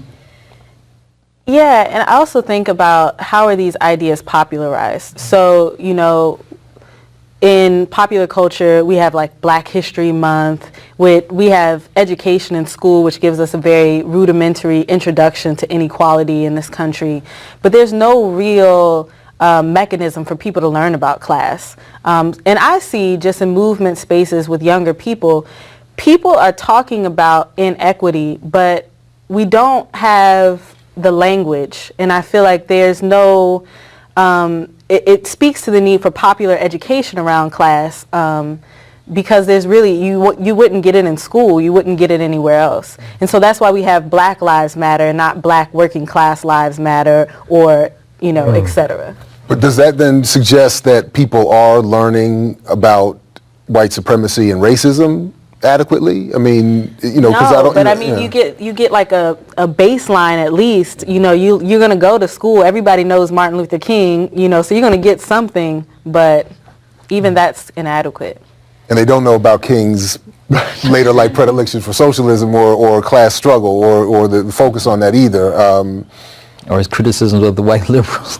Well, that's always, and the black bourgeoisie, which is part of my favorite part of his work too. Yeah, I think the allusion to Black history is very interesting for me, because when I think Black history, it wasn't intended to be just a month. You look back to Carter G. Woodson, it was a larger pedagogical apparatus. But what's important about Carter G. Woodson is that he was using Black history to literally go town to town selling his books that he wrote to fund his independent Black scholarship from the Black community. So I think right now we have a paucity in terms of people's even understanding of the possibility to build independent institutions that are not tied to the nonprofit industrial complex. And I think that that's a manifestation of the academic and cultural limitations of how people even encounter their understanding of racism today. Just look at social media. We use Facebook a lot, and to get up on the Facebook timeline, you got to pay for that. Or you have to have some really clickbaity, sort of really pop culture-y type of framework. So even how people see social media, which they think is just neutral, they think this is just what people are talking about, is mediated by the systems of capital. Right. So we have a very thin understanding of anti-racism in our younger generation because of the academic limitations and how social media is manufacturing a very much performative understanding, cultural understanding. That's not to say that's inherently bad. There are different ways that culture manifests itself into politics. Everything can be political, but it doesn't mean that all political strategies are equally effective. But go ahead. Tom, I wanted to ask you, the generation of which you and I are part, in the 60s, the rise of Black power did not initially deal with class. But there's a certain move, there was a shift within the radical wing of the Black freedom movement towards an integration of discussions of class and ultimately discussions of gender. How do you contrast what happened then and what's happening now? Well, it's interesting, as he was talking about Carter G. Woodson, there's no greater evidence than what Carter G. Woodson said about the miseducation of the Negro than what we see today. There's a disconnect between what happened in our generation and this generation, and it's on purpose. I mean, everything, there were discussions about race and class. In fact, there was always a struggle within the movement. For instance, when Roy Ennis and them took over CORE, they basically expelled all of the people who were socialists, radicals, Julius Hobson from D.C., and what have you. This was intentional so that for young people coming along today, they know absolutely nothing. They knew that Dr. King existed, but they don't know that Dr. King, for instance, said that we must move from civil rights to human rights, from reform to revolution. They don't know that Dr. King said that Black America would never be free until a long night of imperialism is lifted from Asia, Africa, and Latin America. They don't know any of this. What they know is he had a dream, but that's what they know about everything. You know, and that's deliberately. I mean, deliberate. When I was at the university, I used to walk outside of classrooms, and I couldn't believe what they were teaching. And so this I call it the negation, and I say in Marxist terms that the responsibility of this generation is to negate the negation, which is an affirmation of something at a higher level. You know, I did want to ask, you know, Lawrence, particularly with your work with LBS, Eugene. What's LBS? Leaders of Beautiful Struggle, sorry. Eugene with Party for Socialism and Liberation. You both with PACA. Well, you're with Pan-African Community Action, and you work with Black Lives Matter in D.C. as well, right? I work with One DC. One DC, sorry. Which has been a part of the Black Lives Matter DMV Spokes Council. So what I wanted to ask you all, sort of piggybacking off that last question, is how does the issue of class come up within the work that you all are doing? Obviously a little more clear in the Party for Socialism and Liberation, but Lawrence, starting with, you know, you with LBS and this focus on independent Black institutions, disconnected from the nonprofit industrial complex. How does class come up, and how do you all address it? I think it's a very complicated issue because our intellectual genealogy brings us through the black radical tradition that includes black socialism, but also includes things like black nationalist scholarship in a way that makes us wary of folks obviously like Hillary Clinton, but also of Bernie Sanders. When I look at folks like Bernie Sanders in terms of their economic plans, I know I was doing a written piece about Sandtown Winchester, which actually got millions of dollars in federal investment in the early 90s. And the mechanisms of how that investment happened literally destroyed organic black institutions like Arab or Stables, where people in the community actually sold fruit, was this new vision of bringing in this alternative economic infrastructure. And I don't think Bernie would do something in a similar way, but fundamentally in terms of the ideology of that approach, he's saying pump money into the cities. And as a good scholar would, I look empirically at the nature of folks who have a class first analysis and their understanding of what that means. I don't trust that that would happen in the way that's organically connected to the people in that community. They would go to the unions, they would go to the established nonprofits that may have black and brown spokespeople, but I fear that even under Bernie standards, these mechanisms of investment would produce a civil society that's fundamentally anti-black. Just look at his call. Please, more infrastructure investment. Well, as we all know, if you bring in more infrastructure, the nature of the market is going to make those spaces open for gentrification. So even with things like the Sanders plan, we're saying if you don't have strong, locally controlled economic institutions like a collective black business incubator that focuses on collective solutions in a manner that maybe doesn't focus on the factory or traditional socialist mechanisms of economic advancement, because the reality is the economics have changed so much that so many people in Sandtown Winchester aren't workers in the traditional sense. They don't fit into the Marxist vision of history because they have not entered into the struggle between the worker and the boss. Like, they are their own business. They hustle on the streets. Is there a mechanism of economic empowerment that can go beyond a Marxist framework and organically empower individuals in their communities? And I think that means we have to combine different strains of different economic and political scholarship. Well, I think there's a lot of good points in there and things to grapple with. I mean, I think from, my perspective in speaking to your question, I mean, I think the issue is really how do we frame it and what we're trying to put forward, because it's an issue of how do communities really even be empowered. I think that there's a very important and interesting conversation going on about independent institutions, which I think is necessary for this, the sustenance of a movement. But when you start to scale up independent institutions to a certain level, it's inevitably going to bring you in contact with the state. And I think that, from my perspective, our perspective in the PSL is, we have to redirect the movement into a struggle for power. I mean, the only way to empower yourself is to take the levers of power. And I think part of the problem, and I think what Lawrence has pointed out is a very good point here, is that people consider socialism in America, and what Bernie Sanders puts out is really just like radical liberalism to a large degree. Socialism isn't like, let's put more money towards building houses, but if everyone needs a house, what does it take? Where do we source the materials? Where do we get the labor? How is that organized? And how can any and all of that happen without some sort of democratic mechanism of people being able to have some sort of give and take and feedback loop? And that we have to not think about this amorphous issue of creating space, but an issue of there is actually a class of people that holds a certain amount of power that prevents us from defining the terms by which we are able to build up our communities and the means by which we do so, and that the first step has to be that struggle for power, to displace the class of people that are preventing us from doing ourselves and to take that power ourselves. And I think if there's any one thing I want to really underline in this movement is like that really has to be so much of our framework in terms of our strategy. Go ahead, because I specifically wanted to ask, do you see a class problem existing in this broader Black Lives Matter struggle, at least if you've interacted with it? But feel free, obviously, respond to it. Yeah, well, first I want to I'm an organizer with One DC, and we're starting the DC Black Worker Center. And one of the things that we really want to do is expand what we consider to be a worker. I think we're working on antiquated definitions of the working class. So when we're talking about workers, we're not just talking about low-wage workers. We're talking about people that are unemployed, people that are union, people that are non-union. But also that goes beyond sort of kind of the image that we have in our head of who is a worker. Because there are people, I have friends who I went to Howard with, who have PhDs, who are legitimately, they are the working poor.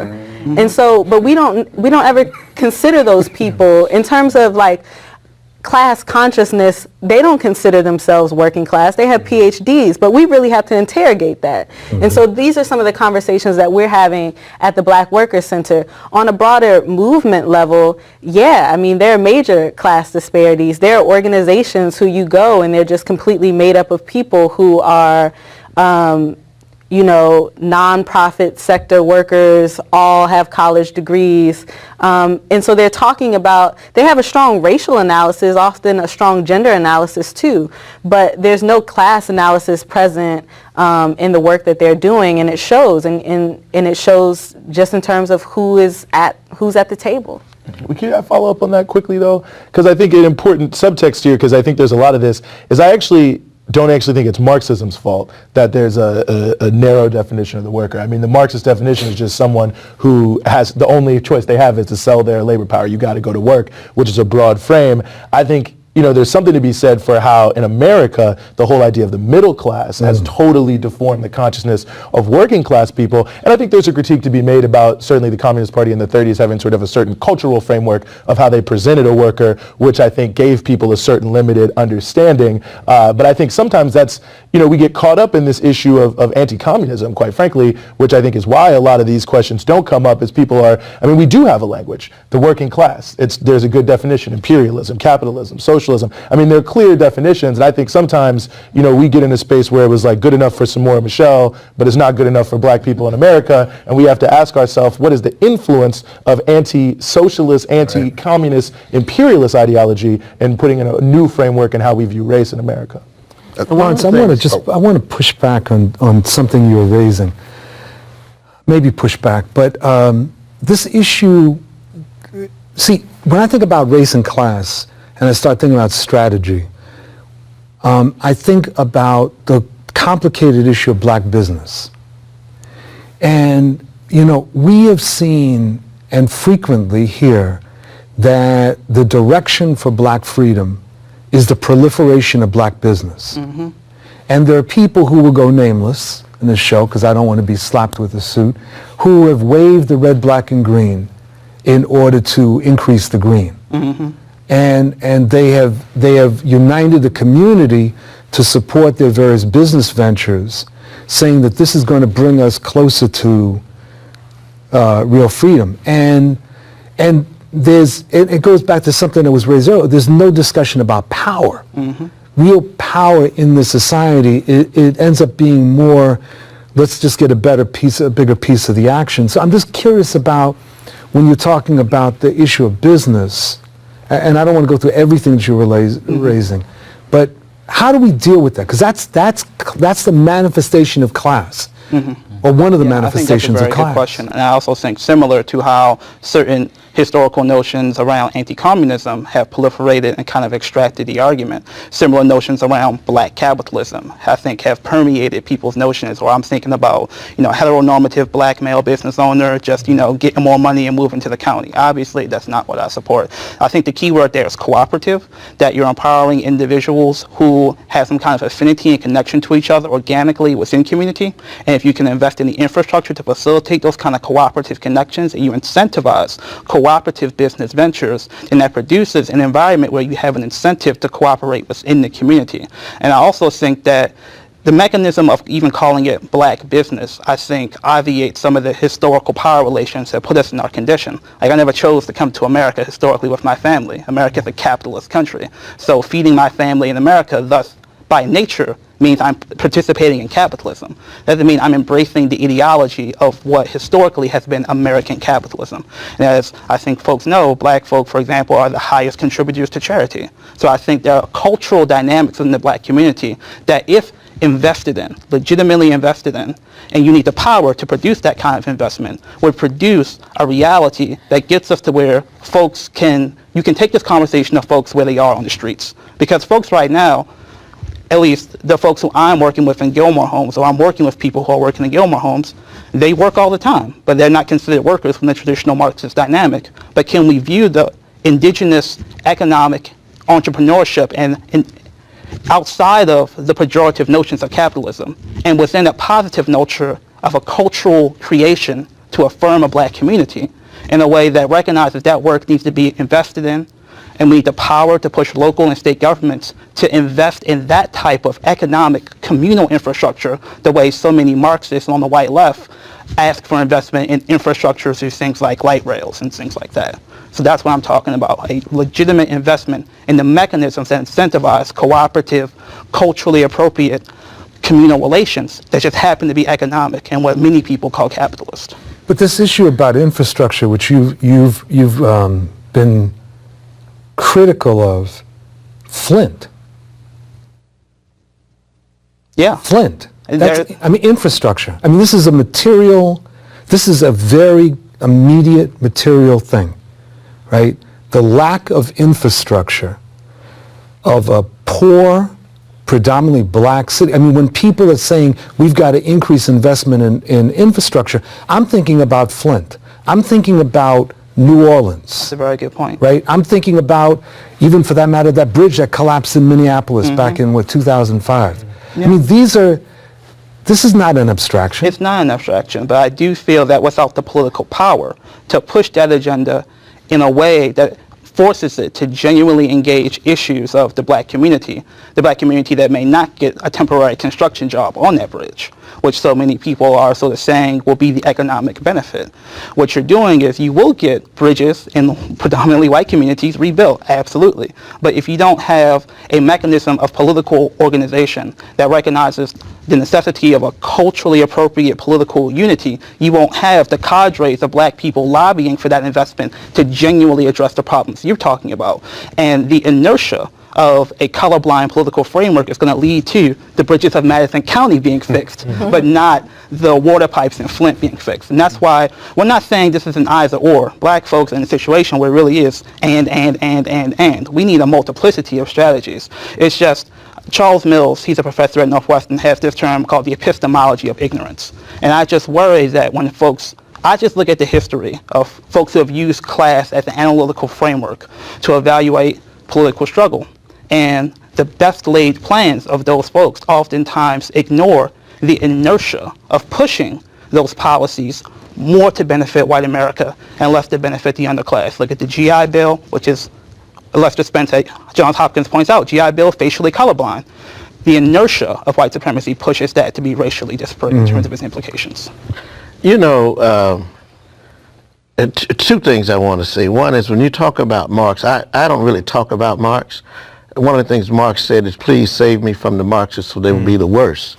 We refer to it as the science of society. And it's an open-ended science to be applied to whatever particular situation you find yourself in, so you don't take the Chinese model and bring it here. So that, and that analysis has, it led Lenin to make one conclusion, Fidel and Cubans to make another conclusion, but Marxism, or the science of society, is still real. The issues that it raises is still here. Marx was not was an authority on capitalism, and probably the best that's ever come down the pike.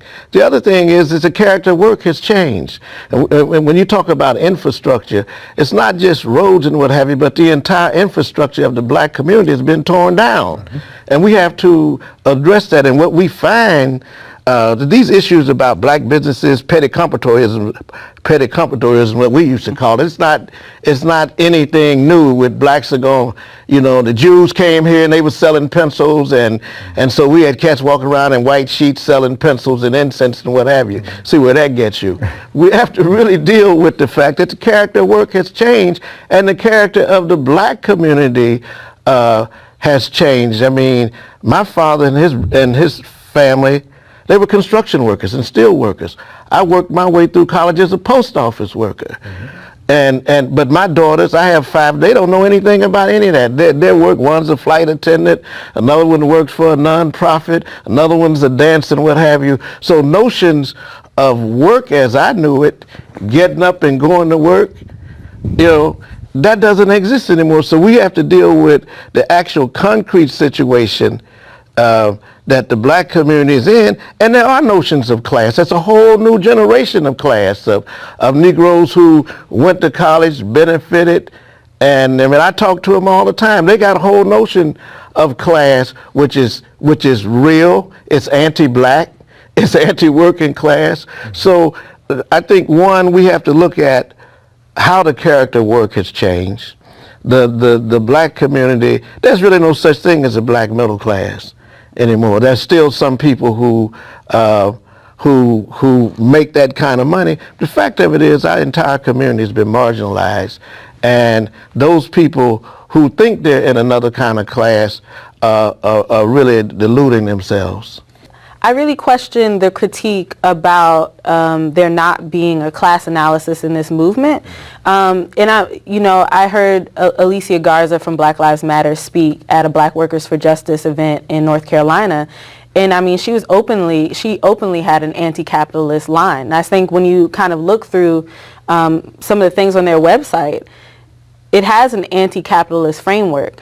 I heard Charlene Carruthers speak at the Black Radical Tradition Conference last month in Philadelphia, and it's a similar thing. Now, whether or not this actually manifests in their work and in their organizations is a completely different question, but I think there is a knowledge of anti-capitalism and a referencing of anti-capitalism.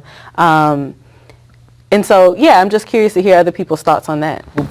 I don't think you can separate the class question from the national question in America because of the overwhelming nature of racism in the society. So to split that dialectic as opposed to dealing with the dynamic of how it plays itself out, there very definitely is this class struggle that's going on in the black community. At the same time, issues of national self-determination for black people are real.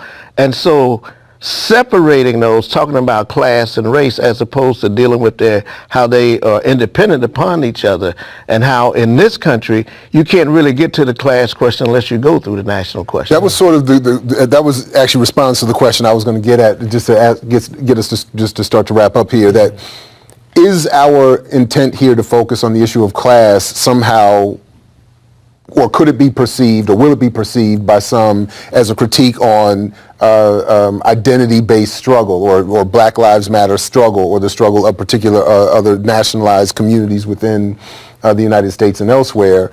And then sort of as Mr. Porter has done, how does that play out as people respond or develop their analyses and responses and tactics? Including even this question of, do we need to hear, for those of us who are interested in the class analysis, do we need to hear people openly expressing anti-capitalist, imperialist, pro-socialist sentiments, or is it something that can be seen? So in that very broad, big question, answer it quickly so we can get First, the short answer is yes, we need to hear it. Not just because it, helps our sensibilities and how we perceive it, but for our movement, and not just a few people who can express and articulate about class struggle and what it means, but for us to interject that into among those who are struggling, who are the most impacted, not impacted, but the most impacted. That needs to be also in all of our thinking and how we analyze that and how we come up with the solutions. So for us to we can't have an anti-capitalist approach, anti-capitalist solutions, with that anti-capitalism being a conscious, element, a conscious, a formulated idea in the hearts and minds of people. That's how our behavior and our strategies are formed.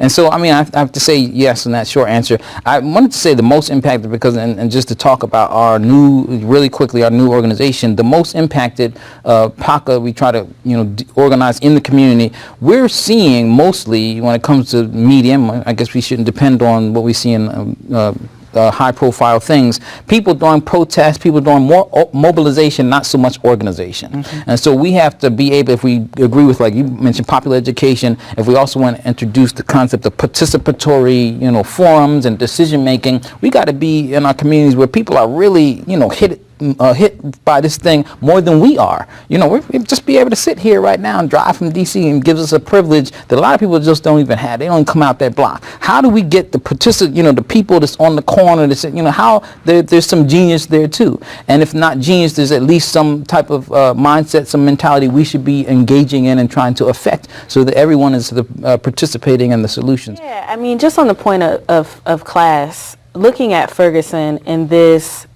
uprising of working class black people in Baltimore, the uprising of working class black people, many of them black youth.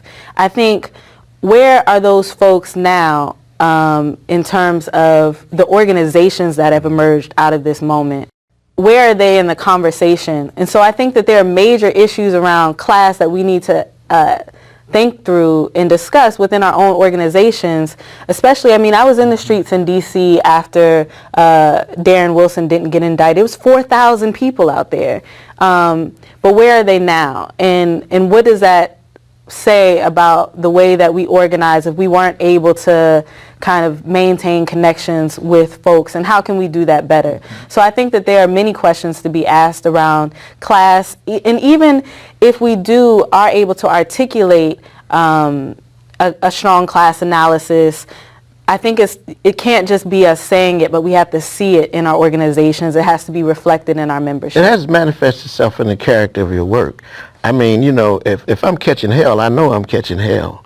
I mean, I saw a young lady in a Chinese restaurant late one evening. She's about 15 years old, and she was going on. I mean, it was a brilliant analysis of the society. And I said, well, how do you know all of this? She said, shit, I read. and so what I'm saying is, it's we as organizers, when you are working with people, you have to not only meet people where they are, but you have to meet their needs. You can't come in saying, this is what I think you need. The other thing is, we can't get caught in the class analysis, the traditional class analysis that says that class is primary and race is derivative. Well, that's BS, you know, because that means that the people, and it means that whites will always be, you know, I mean, they had this one notion that class struggle for white people and black nationalism for black people, but since class is primary, what does that say about where you want me to be, you know, up under you? So I just think that we have to analyze the concrete situations of our communities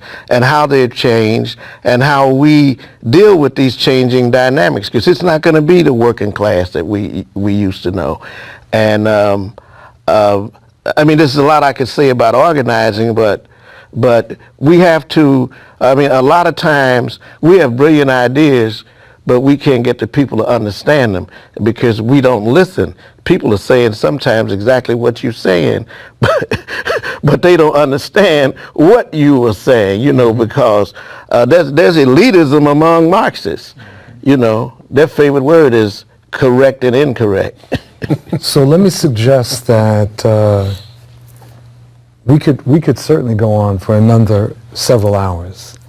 And but I think we have to bring this in for a landing, and I want to pose that perhaps another discussion needs to happen that takes this where we're starting and really then translates this into the discussion about strategy and organization. Exactly. Right, because you know we've just touched the surface, and I think we've done a good job.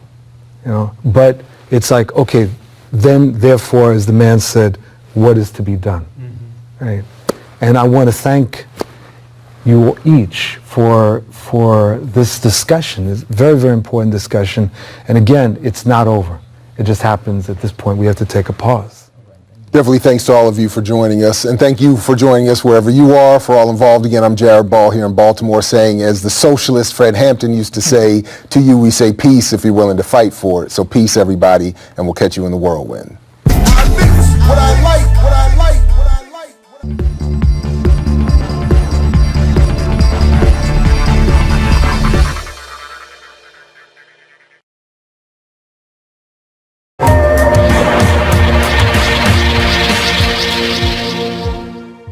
Hi, I'm Eddie Conway. Welcome to The Real News.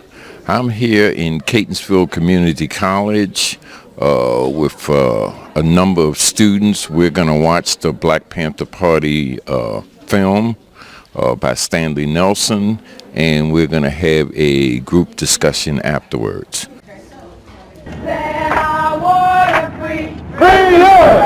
Black is beautiful. Freedom. That I want to free. Freedom. Black is beautiful. Freedom. This is an opportunity to pick the brains of two gentlemen that has been a part of not just the struggle, but things that's been going on here in Baltimore. And this is an opportunity to really engage them in higher thought and the whole world of intellectualism. if somebody has something that they want to talk about in reference to the film or what's currently going on in the black community, Black Lives Matter, or what's happening in particular in Baltimore, in the area where Freddie Gray lived. My question is that, what was it like growing up and being a Black Panther? Like, was it very, very struggle? What? I don't know. Well, I didn't grow up and become a Black Panther. I was in Europe. I was in the Army. I spent my youth in the city, and then I went to Europe, and I came back from Europe and got engaged in what was happening in the black community and looked at all the different organizations and decided that the Black Panther Party was the organization that was trying to address some of our problems. Yes, sir. The conditions then were really bad. The conditions now are worse. How'd you become a Black Panther? It was a conscious decision. I was on my way to Vietnam, and I decided that I needed to be on my way back to America. And so I made a decision to join in the struggle to try to change conditions in the neighborhood. That's very good. How did you guys feel when the riots happened here? Did you feel like, oh my God, this is happening again? Did you feel like, okay, you can't keep picking at people because eventually they're gonna react? And also, after the riots happened, how did you feel the media portrayed it? Two things. One, I spent 44 years in the prison system. And when I went in the prison system in 1970, the reason the Black Panther Party organized was because conditions was really bad. When I got out of prison in 2014, I was shocked. Conditions are 10 times worse than they were when I went in the prison system. But the story behind the uprising is that it was manipulated by the city government. They created that to change the narrative. The narrative up to that point was, why was Freddie beaten and end up dead? After that, it was young thugs and hoodlums. They changed that narrative, and that's the narrative that they wanted people around the world to see. When the reality is, a Freddie Gray is beaten across America and Shirley Gray, every 28 hours to death, beaten or killed or hung or something. Hi, I am a psychology professor here, and I need help. I had a student submit a paper yesterday that I graded, a student who lives in the Sandtown neighborhood. And in this paper wrote about how she did not see any issues with the sorts of things that are going on because she felt that people are just not working hard enough to get out of the situation. And I had a very visceral response. I had to actually step back and not grade that paper right away. And I know that I've also had emotional responses in having discussions in class. So I'm wondering, as an educator, how do I deal with that emotion? Because the emotion is meaningful and it's important and we need to acknowledge it. But also, as a white woman, not honoring somebody's experience if I don't feel like that experience is what it should be. And I mean, you have to go beyond your classroom and your students. And what surprised me is out in the Midwest, the so-called red states, you have an enormous amount of poor white people voting against their own self-interest, voting against food stamps, and they use more food stamps than anybody else. It's the educational system in America. We've been bamboozled, as Malcolm X say. And if you and I don't want to point out Fox 45, but if you listen to Fox 45, you are dumber than people that don't listen to news at all. Yeah, about reparations, because what you were saying about going back to the community, rebuilding it, it seems to me that some of the funds that are going to be necessary for doing that are going to have to come from something called reparations. And can you just say what you've learned about it? Because I think we need to know more about it. And I do think that this generation, that may be their cross to bear. You know, it may be that this is just a discussion right now, but it's not a reality, and it needs to become a reality. How can it become a reality? Reparations is certainly required. You know, that's certainly the idealistical thing. The fact of the matter is that you cannot pay for robbing, raping, looting, murdering billions of people over the world. America would cease to exist if it even tried to pay that debt. The only thing that we can actually hope for is a new economic arrangement in which will make people's lives better, change the quality of their lives. All groups in this society have received some form of reparation, including Native Americans. And I could go through all of that. Jews received reparations after World War II relative to the Holocaust. I could go globally on that. Reparations will never pay for what occurred to Africans in this country or around the world, because enslavement was an enterprise that lasted for 400 years globally in this world. It's the largest, you know, when people try to say, well, there's always been slavery, there's never been European chattel slavery. There's nothing to compare to it. Club. My question is directed to the gentleman who spent the 4 decades in prison. How do you come out of prison and feel that you see all these different events has happened since you left? When you left, it was one way. You come out and it's still what you said is worse. How did you contain yourself and understand, like, you know, I'm gonna get out here one day and I can still try to make a change? Because 40 years, when you think of it day one, that seems like a lifetime. And then you're 20 years in and you have 20 more years to go. Like, how did you, I guess I have a 2-part question. How did you contain yourself is the first. And the second is, how did you stay, I guess I can say, sane and understand at the end of the day, when you get out, you can still make a change?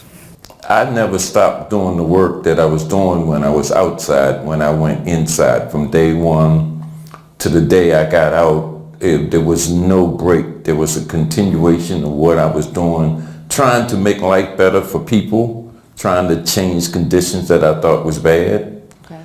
And I'm still committed to doing that. I learned that at a young age, like when you're, specifically your black boys, when they're in, my God, elementary school, they will get poached. The parents will get poached and they'll tell, specifically our black boys, oh, well, you know, your son, he's very disruptive and he's active, so such and such, such and such. I would suggest Adderall or Ritalin.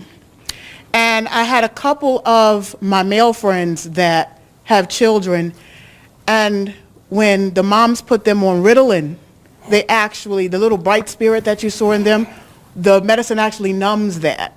So you have children that are being approached for prison, which I call a prison plantation, that's all it is. And you drug them up. I'm sorry. It's okay, sis.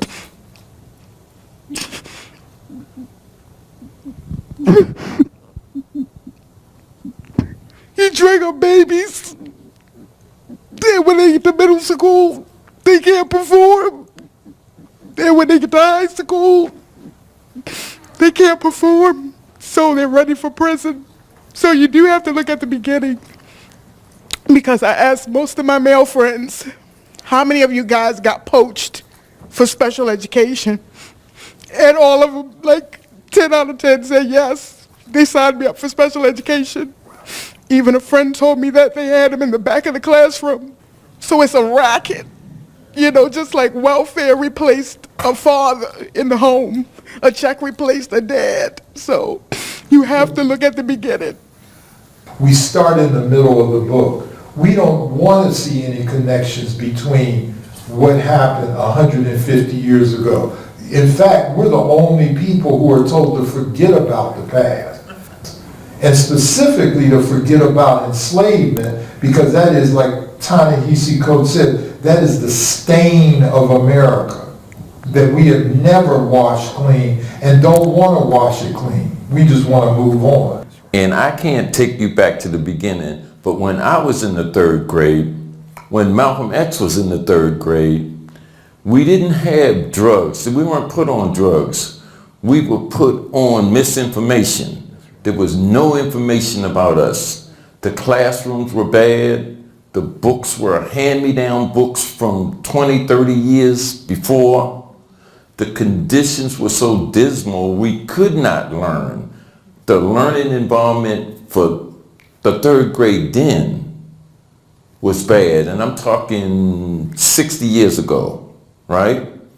And that continued to grow until eventually they added drugs to that.